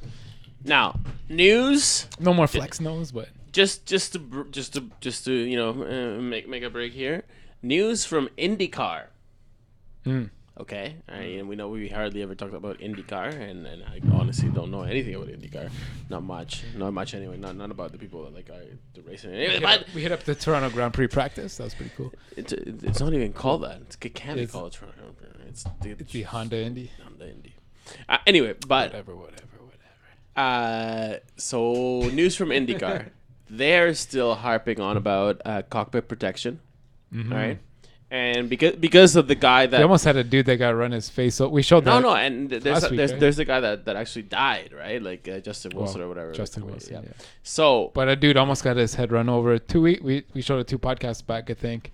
In the pit lane, there was an accident, and a guy almost got his head run over again. So as a consequence of that, it's actually looking, because F1 is not introducing cockpit protection next year, because they're not doing it. I think. Maybe Indy's pushing it extra hard now. Maybe. I think so. And but here's the thing: they have analyzed. They've actually looked at the consequences or the potential consequences, and they decided that the halo is not the way they want to do it. So if they're gonna do something, they've been looking at a solution sort of like what Red Bull has, in the sense that it's not a closed cockpit. because they still don't want to lose the closed cockpit solution.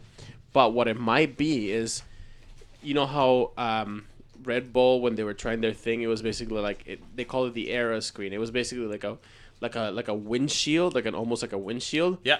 Instead, what I guess IndyCar is gonna like play around with is to have more like a fighter jet style, whereas instead of like it being like a conical section like this way. Okay, here. I feel you. So this is what the Red Bull thing was looking like. You know, it was like a thing like this. Pull it up on the images. Yeah. Red Bull Aero screen. Yeah, Red Bull Aero screen. There you go. For our listeners, I'm trusting that you know what I'm talking about when I said the Red Bull cockpit protection. It went like that, right?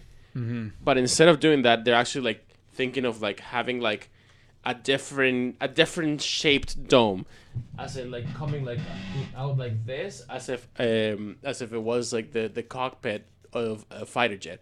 Look up fighter jet. Okay. Yeah, or whatever F-18 cockpit or whatever. Or I guess seen from the. It's funny, like you think F-18, like oh my god, it's like a that's like world fighter jet. This thing is older than that's from this when thing we was. were kids. These planes were built when we were born. Yeah. 86, 87 ish. Well, but not from the inside, just F-18, or fighter jet. The F-18. You need to see the F-22 Raptor, the F-35, which should probably been canceled. But how it actually the conical section, instead of like going like this, it goes like that. I don't know if that makes sense. Like the area in front of your eyes is almost flat though. Yeah, it's closer to flat. So the curve is concentrated to the edges. So they'll have like basically, you see this gray line here. Yeah. So that's what they're saying. So they'll have it up to there. You can see it's almost flat where your eyes look through, and then the rest they concentrate the dome shape of it behind your head where you can't actually see. But they wouldn't have the dome shape. So that's what they're saying. So IndyCar would just basically have it up until the gray bit, because they don't want to sacrifice the open cockpit. Okay. Yeah, which is cool. I mean, but here's what I think. And the biggest part of the debate is sacrificing the open cockpit. Oh, yeah, it's huge. It's huge because then what is it? What it is. Yeah. Exactly. But now, here's what I think. If IndyCar actually goes ahead and comes up with something like this, they fully tested, they implement it, right? And they implement it next 2017. Year. Yeah. And then I'm gonna be down at the circuit in Toronto when the race comes. Yeah, sure. just to even just touch it, right? Yeah, and then F1 comes and does something similar, or kind of like an. Or they don't do it and someone dies. No. No. Let me finish. They do something. Gets hurt. They do something like the Halo instead. Like let's say IndyCar shows up with something like this. And then F1 shows up with a modified Halo. Who's gonna look silly then? It's gonna be F1. Yeah. It's gonna be like F1 is gonna look stupid if all of a sudden, unquestionably so, Indy cars look cooler than F1 cars. Serious. I think this is a real problem here. The Halo ever looked uncool, right? Nobody ever said it looks uncool. What, the Halo? It totally does. Neither we did. Yeah, I was gonna say. The current version, but that they can't coolify it, or that even the Red Bull Aero screen, it doesn't look that cool. It doesn't physically work either as of right now. Yeah, none of them do actually. So I don't know. There's always the question of is it actually going to be creating more problems than it solves? Yeah. Yeah. Right. Here's I want to go back to the race again in just a minute, but here's the slight aside, because we mentioned this last week. It's not fun to talk about too much, but the 10 a weekend campaign, right, was supposed to climax this weekend, right? No, it's not. It's not ending. Go on. It's not ending, but it was supposed to have climaxed this weekend. Yeah. This actually came out during the past week from Haas, from Gene Haas, and just talking shit. He did this on his Facebook account, which is pretty American, if you ask me. It's pretty American. Probably not as many people saw it as should have. But NBC, which has signed a deal to rebroadcast the Sky commentary and footage, right? Really? Did they? I didn't know about that. Well, that's what they've been doing all season. No, they haven't. Yeah. What are you talking about? They have their own team of commentary. Oh, okay. With that Buxton is part of. Okay. Anyway. We don't watch NBC. Now we don't watch NBC. We don't watch NBC. And TSN did that. I thought that they did, but it's kind of even worse. I wouldn't watch it anyways, but their qualifying is now online only as of this weekend. After the summer break, I guess they weren't getting the numbers they expected. Whatever. Yeah. They can claim whatever they want. They can claim, some kind of conflict. Yeah. Where it's not in air quotes. My air quotes again. Not an American sport. Yeah. We know what I mean. But NBC is showing only now the pre-race and race on actual television that you could get with a TV and a remote and changing channels. The rest is like digital? Old school style. The rest is only digital. They were only showing the practices online before. Yeah. As of this past weekend, the qualifying as well is only online. Man. But that's really sad. That's really had to start to see. This was Haas. We get a lot of Haas was the man. Yeah, because you can, of course.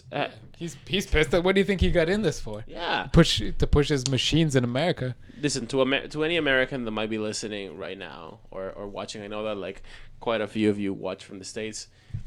If you're watching NBC, like, and they just pulled this shit on you, I thought you guys were getting Martin Brundle. Cancel your TV plan right now. If the only reason why you have like a TV subscription right now is to get access to NBC and watch some F1, cancel that right now. There's no point. You do not have to settle for less.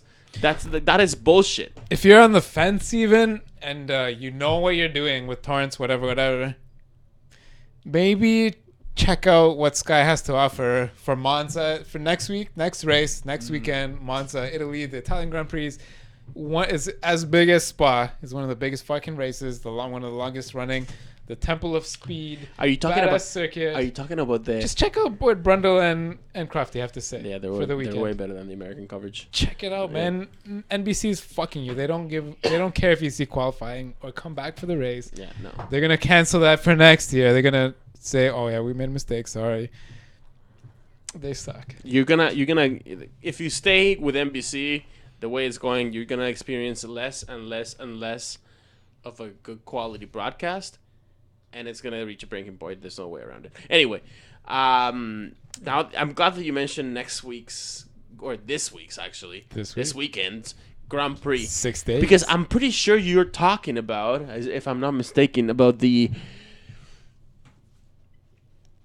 Heineken Italian Grand Prix. We're going to see some drones this weekend? You're going to see some... Okay, so it's... Yeah, so... this is going to be fucking crazy. Two firsts. Drones, man. There's going to be... Heineken is going to be sponsoring their first full race. I know that we had Heineken sponsorship all over at the Canadian Grand Prix, but that was sort of like a nice gesture. But out of that big sponsorship deal that came out earlier in the year, Heineken is going to be actually sponsoring a full race and only one this year, and that is the Italian Grand Prix. That's coming up. So we'll see. We're probably going to be introduced to like more of like what to expect for next year with Heineken's involvement in F1. So I'm looking forward to that. Are we expecting them to be more involved next year? Oh yeah, no, next year. Yeah, that's right. Yeah, so big their big push is going to be next year and going forward. And the whole thing is that they want to make it really make it really accessible. Like they one of their big pushes is going to be on social media, the online presence. Yeah, the online presence of the sport as a whole. Of the sport, not just Heineken, not just online presence of Heineken's involvement. They've said they want to do for the sport what they've done for themselves. Because they've had some success in this before, right? With the English football, like the English soccer league. Okay.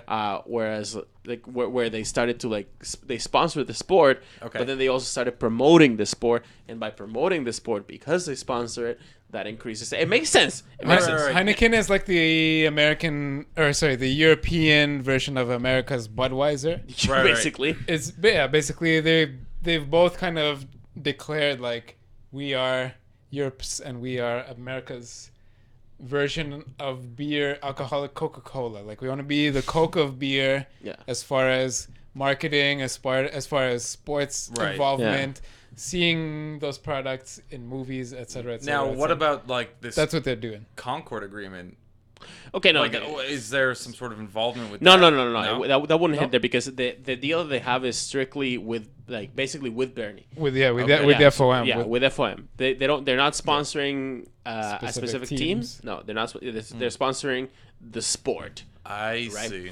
So you're gonna see them like on the billboard, like on the crash walls, on the bridges over the circuit. But more than that, they're talking about actually like providing like special access, special programming, doing their own thing, doing like maybe like there might be like a YouTube Heineken F1 channel where they go like behind the scenes and start doing like so, all of these things are possible, and we don't know what kind of shit they're planning on to. But there is a high possibility that they'll start to like release and hint at what they're going this weekend, because this weekend is going to be basically their first actual race that they're going to sponsor. Their sort of trial run this weekend. Yeah. Okay. They announced that the Canada race weekend, that this weekend was happening. Now, they're also introducing a very interesting development that at least like I know that I'm going to love, actually, until I see it. Actually, FOM still has plenty of like ways to fuck this up, but so they're gonna start introducing. You should probably count on it. TV drones. The drones, right. Finally, great. You see some of that. Well, not all the pilots, all the drone pilots are sponsored by Heineken, and they're just drunk as fuck. They're just drunk. Obviously, not great stuff, but the earthquake in Greece last week. Did you see all the drone footage of that? No. Oh my goodness. Well, for anyone that saw that earthquake, it was devastating. Hundreds of people died and many towns and villages fell down completely. But they're using drones to fly over, look for, stranded people. Yeah. Assess the damage, etc. And also broadcasting some of that. Interesting to see. Yeah. Obviously, people got hurt and stuff, but the future for sports is amazing. Of course, it's all gonna be drone based. Mike, I just highlighted that. Yeah. I just highlighted this link, and it's a tweet from Channel 4 about to get you hyped for Monza, and it shows my compatriot Juan Pablo Montoya as JPM. We're talking about. So he's still from 2004, and this is the V10 days. He still holds the fastest lap of all time anywhere. Of F1. And that was, 162 miles per hour. I don't know what that is in Roman Catholic, but it's, in the 250 kilometers an hour range, right? Something like that. Throughout, that's average speed, like from the beginning of the race to the end of the race. Wow. He did that at Indianapolis, Daytona. Well, no, this was in F1 in Monza. Oh, Monza? Yes. Oh, I thought he had the fastest Monza. lap.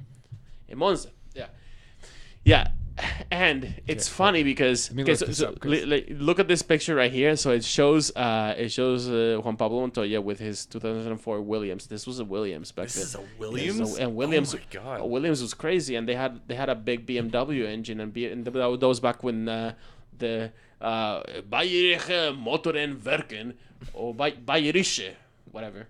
Yeah. When BMW was pouring money into F1 before the financial crisis or whatever. So this picture shows him like attacking a corner, like going like clearly very fast, like they're driving hard. And it's outside track limits. Exactly. That's F1 like at F1 Paddock Pass on Twitter replied to this picture, and it was like, all right, like you're gonna be getting the fastest laps every time if you clip the corner like that and go fully off the track. It's all four wheels off the track right there. This is weird, you know what I mean? Track limits right there. That's what this is. But no, it's That's insane, man. That's a lot of speed. yeah, Monza is great. It's Alonso was quoted as saying that it might not be even to drive, and I guess in that he agrees with you.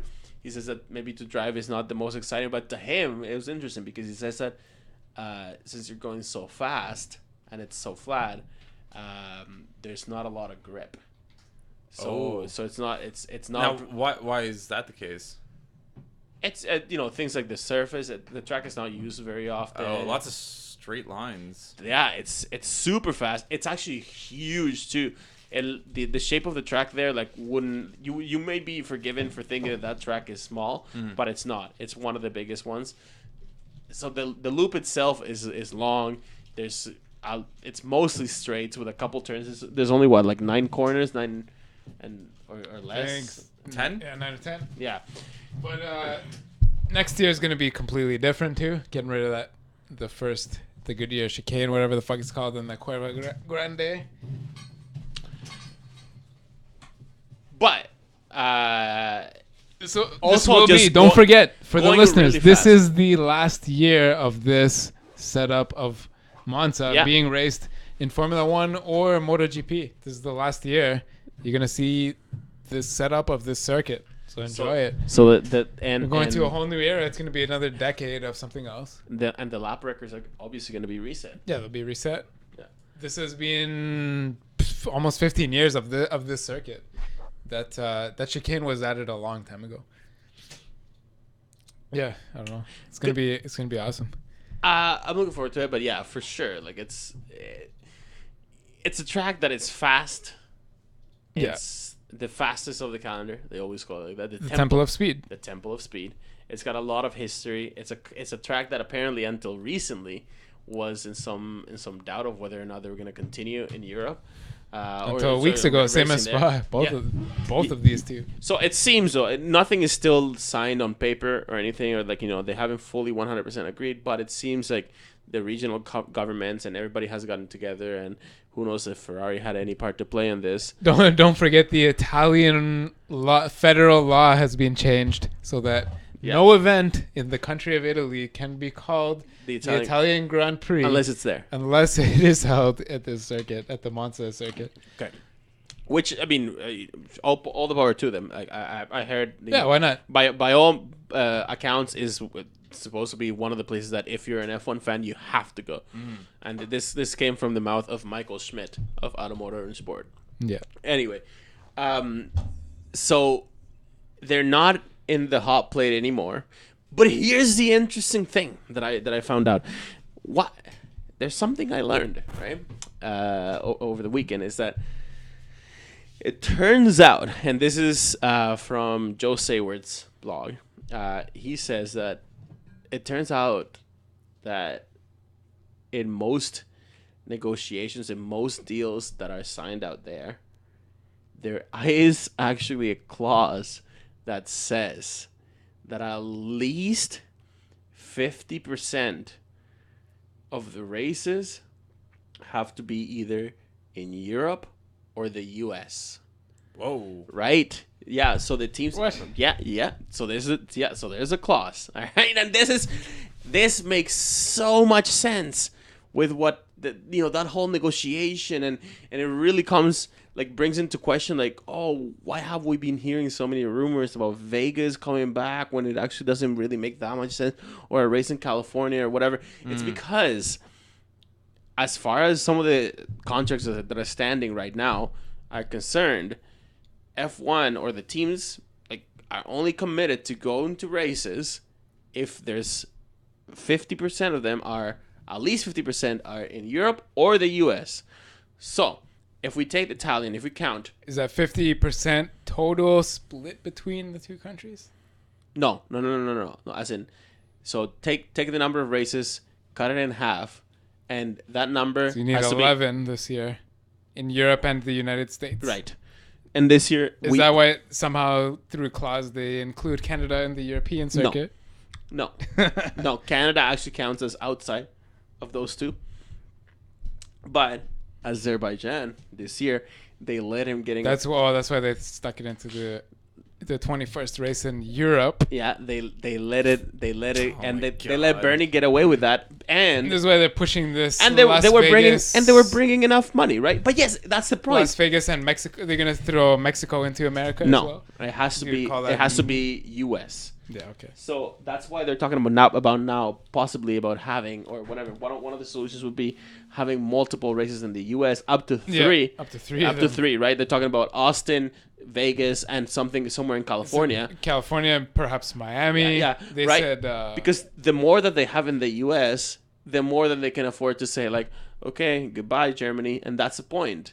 Like they only satisfy that prerequisite this year because there's Germany in the calendar, and because you could say that Baku is Europe or whatever. They're letting them get away with that. They're letting Bernie get away with that. yeah. But if all of a sudden, SPA kicked ass this year, so they're back. yeah, and that's why they're safe. But all of a sudden, like, what happens if Silverstone can't make payments? What happens if all of a sudden Spain, which has actually been losing interest in F1 because they're way more of a MotoGP country now, because they have like way more like stars in the mix at the top, etc., etc. What if these things happen and actually the amount of money that Bernie's asking is going to make it like completely out of the question for some European circuits? Then what? Bernie would love to take the sport to whoever the highest payer was, but he still has to honor that 50% of the races have to be either in Europe or the US, which actually like puts him in a difficult. Is this in the tricky Concord situation. Agreement? Because I've actually never heard this rule No. before. No.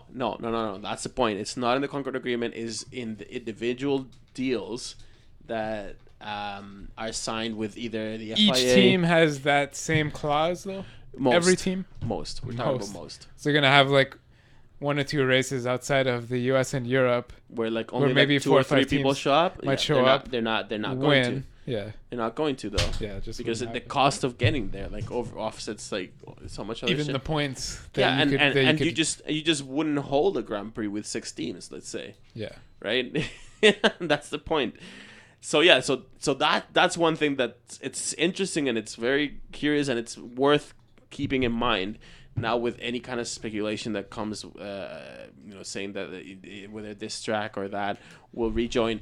That is why there's so much talk. Haven't you noticed it this year? It's basically been, we've had so many instances of speculation about new tracks. Way more than last year, way more than the year before. Yeah, it's been almost every week I find a new one that I Yeah. bring up. I don't know. None this week. Yeah, when we were talking, when Italy Like- looked like they might not be making the payments, then we started talking about Bari. That's all it was, man. Bari and San It's because- Marino. Yeah, it's because San Marino coming back. There's Bernie so many. knows he Las has to Vegas make in it work. America, the New Jersey circuit, the California Yeah. circuit. There's there's so many things. yeah, and if Silverstone is not willing to pay, then they'll have it in London. It's because they have to. It's not because Bernie just wants to keep it in Europe. No, by contract, most of the teams won't show up if at least 50% of them are not in Europe and the US. And I found that something. I would assume that rule will be abolished in 2020, or if a sale happens. Oh yeah, Either one of those. God, Like after the love Concord Agreement, whatever. I Like love- the world has moved on. Even from a decade ago, the world is more worldwide. oh yeah. Okay, so Like if you told somebody 10 years ago, did you know there's 200 countries on Earth? They'd be like, what? You're fucking stupid. There's like 50 or something. No, there's like 200 countries. And I think more people definitely know that now than 10 years, and especially 20 years ago. oh yeah, Yeah, there's been like 200 countries. yeah. There's a lot of countries. Any one of them could host a race or 2 or 3. Mm-hmm. Yeah. I guess we won't know, but at least that's one thing that we know that, or at least it has come out that is part of the deals, Yeah. and makes it a little bit more tricky. All these contract negotiations for who gets to host a race or not. But now you touch on something very interesting, whether or not F1 gets sold, right? Yeah. So again, this is from Joe Sayward's blog. Credit where credit's due. He's talking about this dude.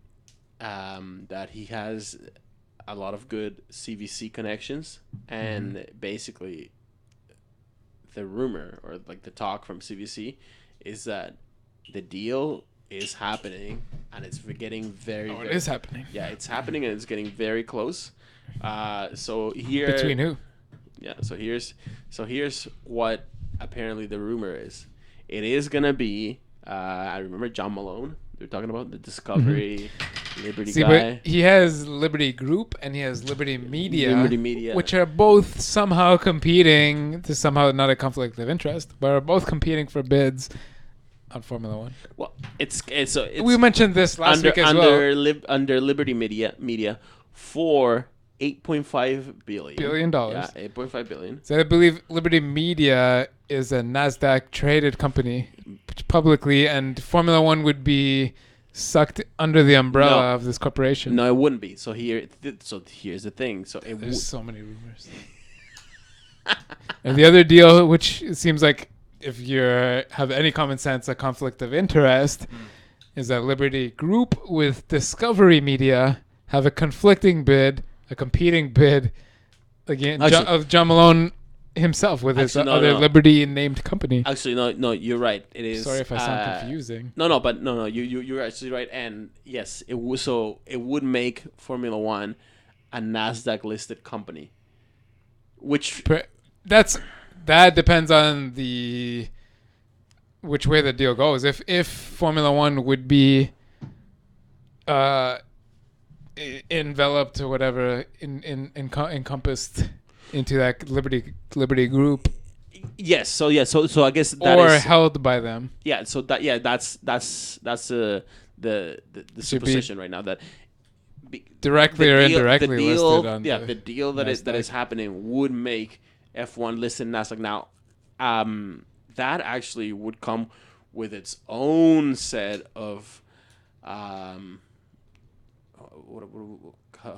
reporting requirements.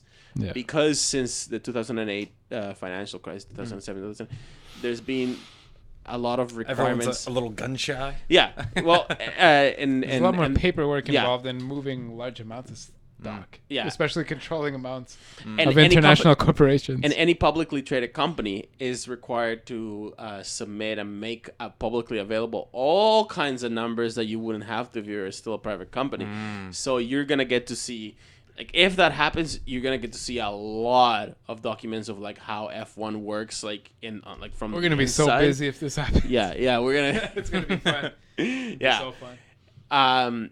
Here's another stipulation too. Apparently, according to so we don't know exactly which direction they want to take it. And now let's remind ourselves, we're talking about a Liberty Group that owns Discovery Channel, but at the same time they also owns properties such as the Stars Channel. Stars is with a Z. So and the things like TLC and PBS NewsHour. So it can be like it's very like pop entertainment. You know what I mean? Very very lowest common denominator shit. But at the same time, they have their online properties also have things like the Test Tube channel on YouTube that like it's basically right up there with the other knowledge channels like Vsauce and whatever fucking GCB Grey where they or Crash Course and all those. So they have it. So I think that there might primitive be technology. Now here's another thing that we know about this deal, or that apparently is the rumor of this deal. Mike, I'm just gonna highlight a link here. I'm highlighting it right now if you want to put it up. And is that as part of this deal, Chase Carey would become chairman of Formula One. This guy! And look at what a majestic mustache he has. My goodness. Oh, yeah!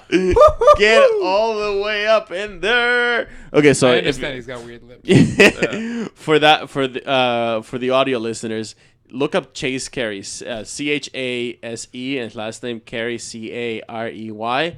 This guy has a monumental mustache, like of the kind of mustache that I could only dream of. With the curls. So he sacrificed his sideburns for that mustache. Completely. So Chase Carey. Who is he? Where does he come from? He had actually be coming from. At one point, he worked at DirecTV. Okay. Now, a Liberty Group or a Liberty Media company. He is now working for News Corp, i.e., also therefore tied to Sky, because News Corp owns Sky. This is Rupert Murdoch's company in the States. In the States, they're known for Fox and the whole Fox Vice group. now. And Vice. Majillions, like $600 million. He was basically instrumental in making Fox and the Fox network of TV. He made Fox. He made Fox. He made Foxified it. Yeah, so Fox was just a channel back in the day, but he was the one that came up with Fox Sports, Let's put Fox Simpsons News, on it. Fox. Yeah, he basically went up to Rupert Murdoch, the billionaire owner of this media empire, with a spreadsheet back in the 80s and said, "Listen, this is how much we have to like stand to win if we go for like American football coverage." And they bid on it. They offered like a bunch of money at and then they built up the coverage for it. And now what do they have? Like they've had like the fucking Super Bowl attracts like was like 350 or 250 million viewers every time recently it's been done. You know, big audiences. Huge. So this guy was part of why. You think Fox is gonna take F1? No. He's savvy. He did the same with MMA. They took a $800 million UFC deal last year. Yeah, because for like 20 events or something, they paid $800 million. But that's the thing. So this guy, and that's apparently one of his strengths, is that he's very TV savvy and he knows about. You think they're gonna hire Bill Burr to talk shit about F1 every weekend? Maybe I might. He know, knows. If there's Bill one Burr's thing that this guy knows, a huge American, a huge football guy. Oh, but and now he loves F1. That's the thing. If hire him to come down every weekend and talk shit for 5 minutes. What you're supposed to like get from this is that this guy knows exactly how to advertise sports to Americans. He's trying so hard not to laugh in that picture. Look how rich I am, man. I know everything about TV, sports TV especially. Yeah, look at him. He knows how to sell sports to Americans. Basically, so apparently, yeah, and that's why he makes sense. And a chairman would be a position that would be sort of above Bernie, but not necessarily in conflict. Bernie sort of is answerable to the chairman in a way. You'll have to stop combing his hair as much if he wants to compete with Bernie. He's combing his hair a bunch this morning on that photograph, but. So yeah, there's a chance he could stop combing it as much and compete at the same level, you know? Absolutely. International billionaire. Hey man, sports dealer. Honestly, I don't think this deal sounds like a bad thing yet for the fans. No. I think this could actually bring like a lot of new perspective, a lot of new like life into the sport. Mm-hmm. And if that is actually what's happening, if they do it right, we could see like a resurgence of the sport like we haven't seen yet, and all the pieces are. That's the thing. All the pieces are already into place. The sport doesn't need to change. Just somebody needs to like get it out there and like make it more available, more accessible, better. It's not the sport is not. People keep saying that F1 is in crisis. The sport itself is not in crisis. We've had some fantastic racing. It's the way it's being broadcast, and if these guys are gonna make a difference, you know what? For sure, these welcome. Guys I welcome them. These guys arguing behind the scenes. Somehow, whether they realize it or not, we realize it. It's affecting the sport. It's affecting the perception of the sport.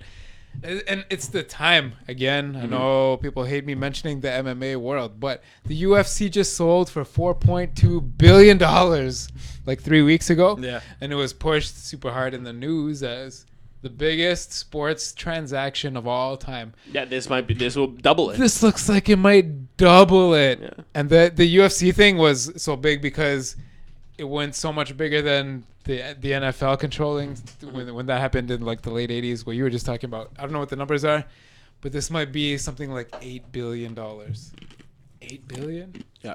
Jesus. Yeah. So that more people watch this than fighting. That would make the investors at CVC happy-ish. Oh my god! It would make Bernie a lot of money.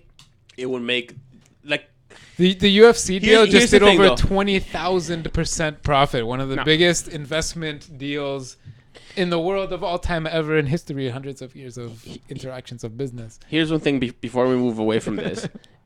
Chase Carey had been sort of pointed as Rupert Murdoch's actual successor. How old is this dude? I think in the 60s. Rupert Murdoch, 85 He's or something. like mid to late 80s. Yeah. No? So he was sort of like pointed as being Rupert Murdoch's successor. But so we're talking about two different companies, right? So here's Liberty Media, that's owned by John Malone, who would be the guy buying F1. He knows Chase Carey from his years at DirecTV, and he knows his achievements with Fox. So he'd be basically poaching Chase Carey from a very comfortable position as COO. So he's chief operating officer right now at Fox, or whatever, like the Rupert Murdoch empire. He'd be poaching him from there to then become chairman of F1. Now that wouldn't happen. And Buddy over here, as much as his mustache would incline him to do so, he wouldn't just drop a position at News Corporation if he didn't think that there was going to be a future in F1. It's what I'm saying. You know what I mean? So, like, if he can see there's going to be a future, this is tough to imagine, even because as we just News Corp is now in control of Vice Media, which anyone who watches even slightly off-center media, you've seen and heard of Vice before. They do awesome stuff. It's not all weird. It's not all weird, crazy shit. They've switched into doing some real mainstream news, and like you just said too, if this guy's kept on top of the internet and modern distribution as much as he did in the 80s when satellite exploded, this is the dude. I have 7 satellite dishes attached to the back of my house. None of them are attached to anything, but it was huge at one point. Up until a few years ago, that was the shit. That was how you got your TV. Somebody had 7 dishes with probably 4 or 5 different receivers, thousands of channels coming from space. None of that's connected to anything anymore. And my next door neighbor, he has 3 or 4 more dishes. So if you look at the back of our house, there's 12 or 13 dishes there. This man is responsible for that.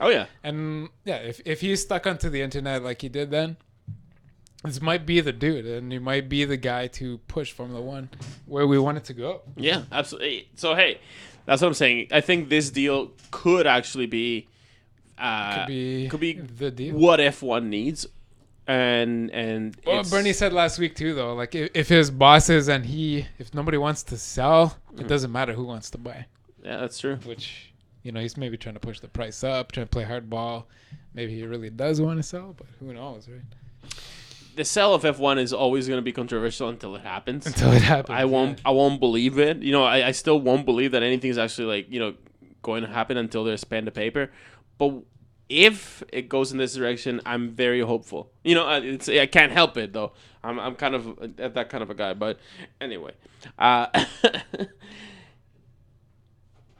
it's something that I can only see being for the good. For the good of the overall good of the sport. What else do you got? The final thing I really have here is it came out this past weekend was the debut of Schumacher's 25th anniversary. Okay, so he made his debut. He made his Formula One debut at Spa with Eddie Jordan 25 years ago on the Jordan team. Some of that Jordan footage, I don't know if you saw that on one or two of the pre-shows, whatever.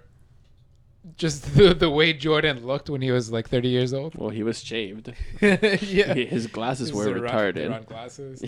But anyways, this is kind of off topic. That's why I saved it till the end. But some doctors at UCLA, the University of California at Los Angeles. I thought it was UCLA, but yeah, go on. Some UCLA doctors somehow, without getting too deep into this, restarted a man's brain who had been in a coma. He was a 25-year-old man, so he wasn't in a coma for decades and decades. But they used some sort of ultrasound technique. This is the first time this has ever been done. But they stimulated the thalamus of his brain, which is that sort of like egg-shaped middle part of your brain that's sort of like connected to the prefrontal lobe and the sides, whatever. They used some ultrasound, stimulated his thalamus, and reawoke him into full animation. He's awakened now. This is the first time the doctors, this is a quote from the article, doctors were quick to caution that the procedure, while promising, it needed to be tested on more patients, and before it was recommended, because it's possible, there's a quote, it is possible we were just very lucky and happened to have stimulated the patient just as he was spontaneously recovering. True. But, it's a nice thing to happen on the 25th anniversary of Schumacher's and debut, hopefully it's successful and they can do something with Schumacher. Yeah, this is a medical breakthrough. A man who has spent years in a coma was reawakened by sort of a jump start, which is somewhat kind of car related. Right? Yeah, some sort of ultrasound jump start. Yeah, I don't know. We don't need to get into the medical details. Whatever. Of course not. No, people would. But whatever. Appreciate it if we don't. Interesting to read, and hopefully, if I ever get into a coma, this can be used to help me as well. Yeah. Now we'll just get like a bunch of dolphins with very high frequencies. We'll record them. And that's how we'll wake you up. Yeah, like that. Don't forget, I asked for it. This is recorded. Yeah, forever on the internet. We have it. That's why I'm saying it here. Episode 75. The last thing that I wanted to touch on, and like I'm only gonna like spend 2 seconds on this. So Jackie Stewart has been like running his mouth like Sir Jackie. I love him, and like, he's such a fucking paragon of the sport. He's a paladin. But sometimes he says some ridiculous shit, and now he's saying that Mercedes should retire. It should retire because they're doing so good. So they should retire as the legends. That's his whole thing. They should retire as legends and let the other people race. They tried that in like 1953. Yeah. That's exactly what he said. That's exactly what he said. 50 years of a window. They're like, we accidentally killed 12 people. It wasn't even our fault. That's sort of what he said. He's like, oh, they should treat it like they did back in the 50s. Come in for a couple of years, win everything, and then leave like legends. No, Sir Jackie, that's not how it works. These people are thinking of like building a fucking car with the F1 engine. Can we pull up the highlighted picture there too? Yeah. But Mercedes, they haven't announced a name, but there's going to be some sort of 2018 Mercedes. No, that's not it. No, yeah, I was just saying pull that up. Oh, okay, yeah. That's just, I don't know, we didn't show this earlier. True. That's K-Mag's car. Yeah, true. That's why he's not begging to stay behind it. But yeah. Mercedes, probably 2018 AMG hypercar. They want to sell a road-going car.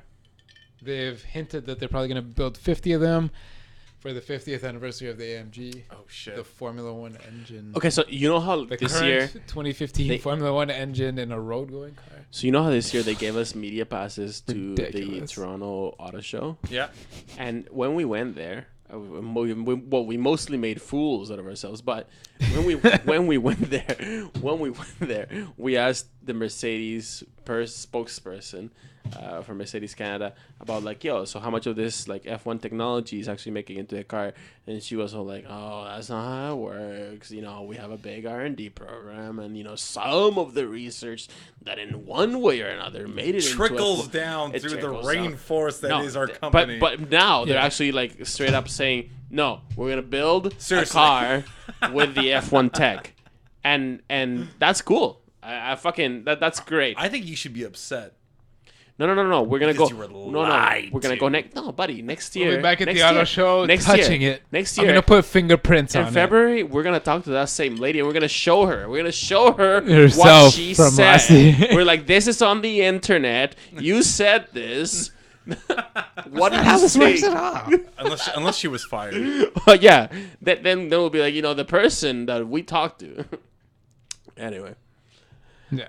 I think that's about good for today, Mike. All right, bud. That's it. Thank you, everybody, for tuning in, tuning up, and I want to say one thing. We didn't do a very good job last week promoting F1 at Betty's, but it's still going. It will be every weekend for the rest of the season. Listen, we will be there. Jesus Christ, of if course. If you're in doubt, we'll be there. I'm sorry, but check Reddit and our site this week for the exact details of this coming weekend. Yeah, we'll be there for every coming race. It's Betty's, 240 King Street East, downtown Toronto. Come one, come all, upstairs. They've actually done some renovations. They got we have two giant televisions. Two giant televisions for us. All right. Yeah, that's it. Mike, play us out. See you guys next week or this weekend. Come on, this out. weekend, Sunday. Yeah, there you go. Hey, Mike, when's Bamboo playing next? We don't know. As Kimi Räikkönen would say. We'll keep you updated. All right, guys. See you later. Peace. Thank you.